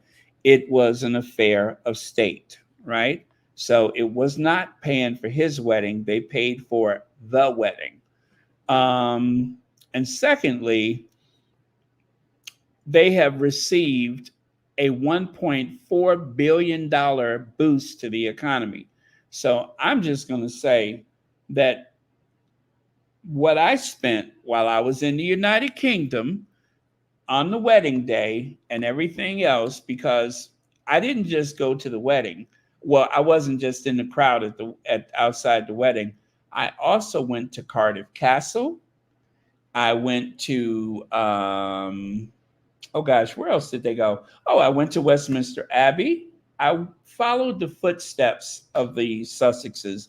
I even went to Troop in the Color. So I did a few things that were related to Harry and Meghan. I hunted down the postage stamps, which I purchased. I brought souvenirs from the wedding. So if that is any indication of what other people were doing, then I could see how $1.4 billion. And I think that still is happening. I think there are still people that are interested in the UK, and a lot of them that are interested at this time only started following that family because of Harry and Meghan. Just like generations ago, Princess Diana brought interest to that family. So they have more than got their money back. 100 or 1,000-fold, they have gotten their money back. Let's see here. Lorna Williams says Sarah wanted a divorce. She knew what Andrew was like, and he was verbally abusive to her. That picture was staged, I think. Oh, okay. Okay. Well, thank you so much for that, Lorna Williams. And that makes a lot of sense. Now, they seem to get along very well, but I noticed that I don't see them photographed together that often. Now, I have seen them riding in the car together and everything, but I think their relationship is very up and down. And perhaps one of the reasons why he liked to keep her around is because whenever he's short of cash, all she have to do is kick off her shoe and roll a sock down, and next thing you know, they got a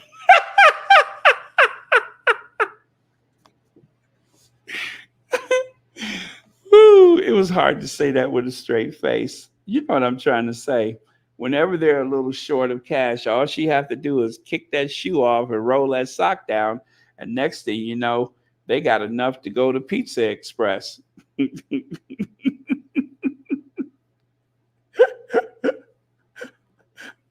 Woo! Thank you, Lorna Williams. And Joanna Hong, let me see, says, thank you, Baron, for your hard work. Keep up the good work. Well, thank you so much. And thank you so much for supporting Royal Sussex, and thank you for being a member. And also, I'm sorry, Lorna Williams, thank you so much for being a member of Royal Sussex. Great.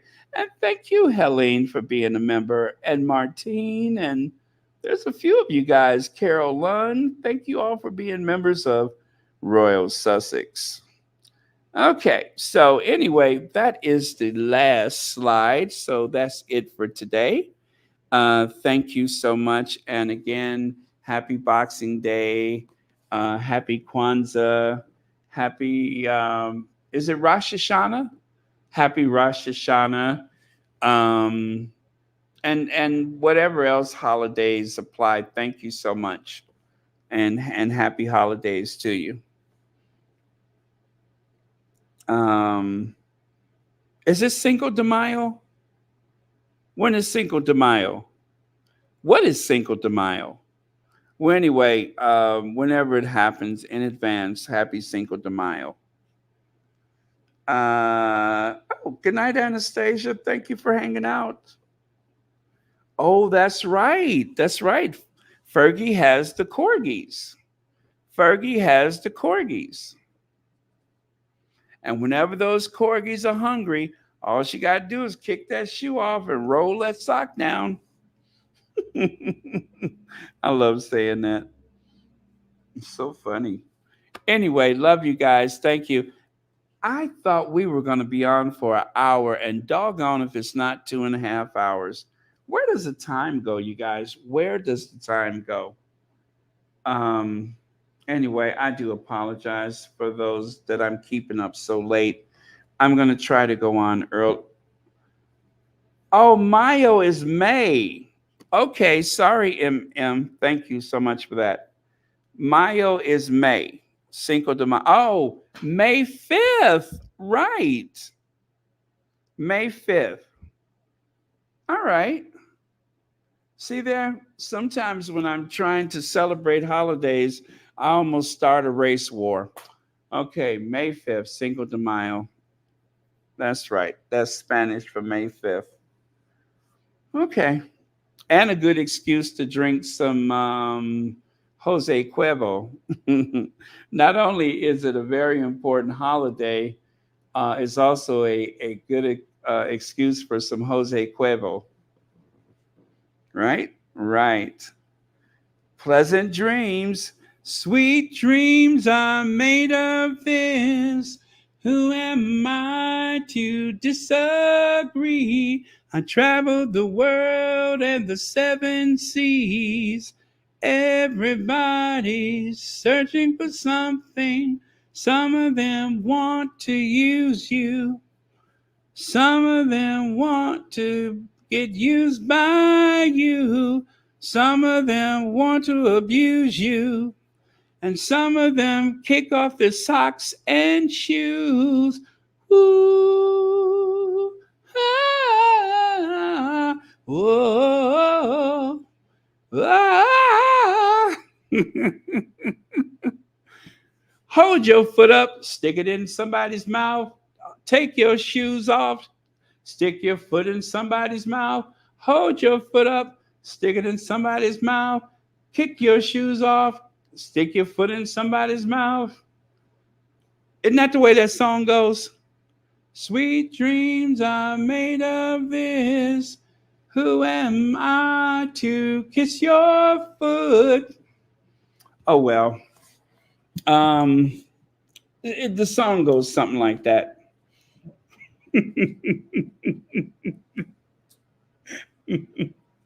Okay, that was one of my worst improvised songs in about a month. I'm going to have to be a little more clever next year. Let me say, oh, I see where you're going.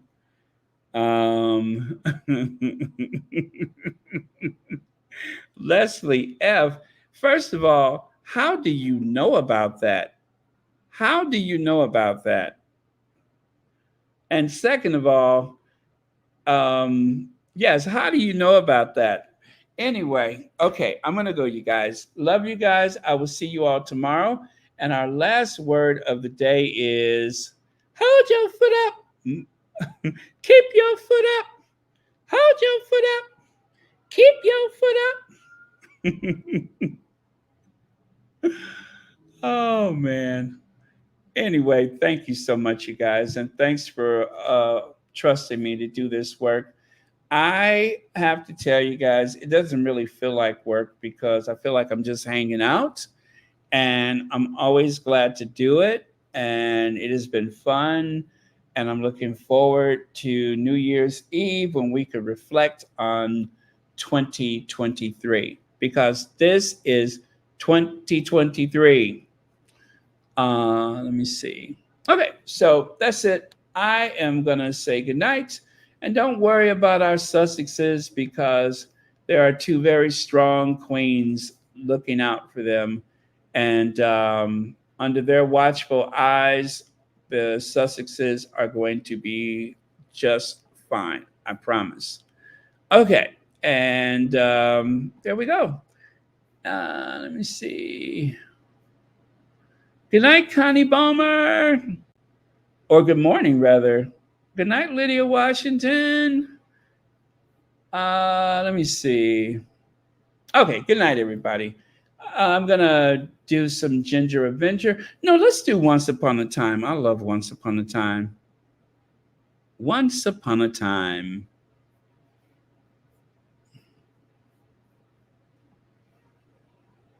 And I really love that handsome young virgin. Where is that handsome young virgin?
Who can take her shoe off and stick her toe? Okay, that's not gonna work. Who can take her shoes off? The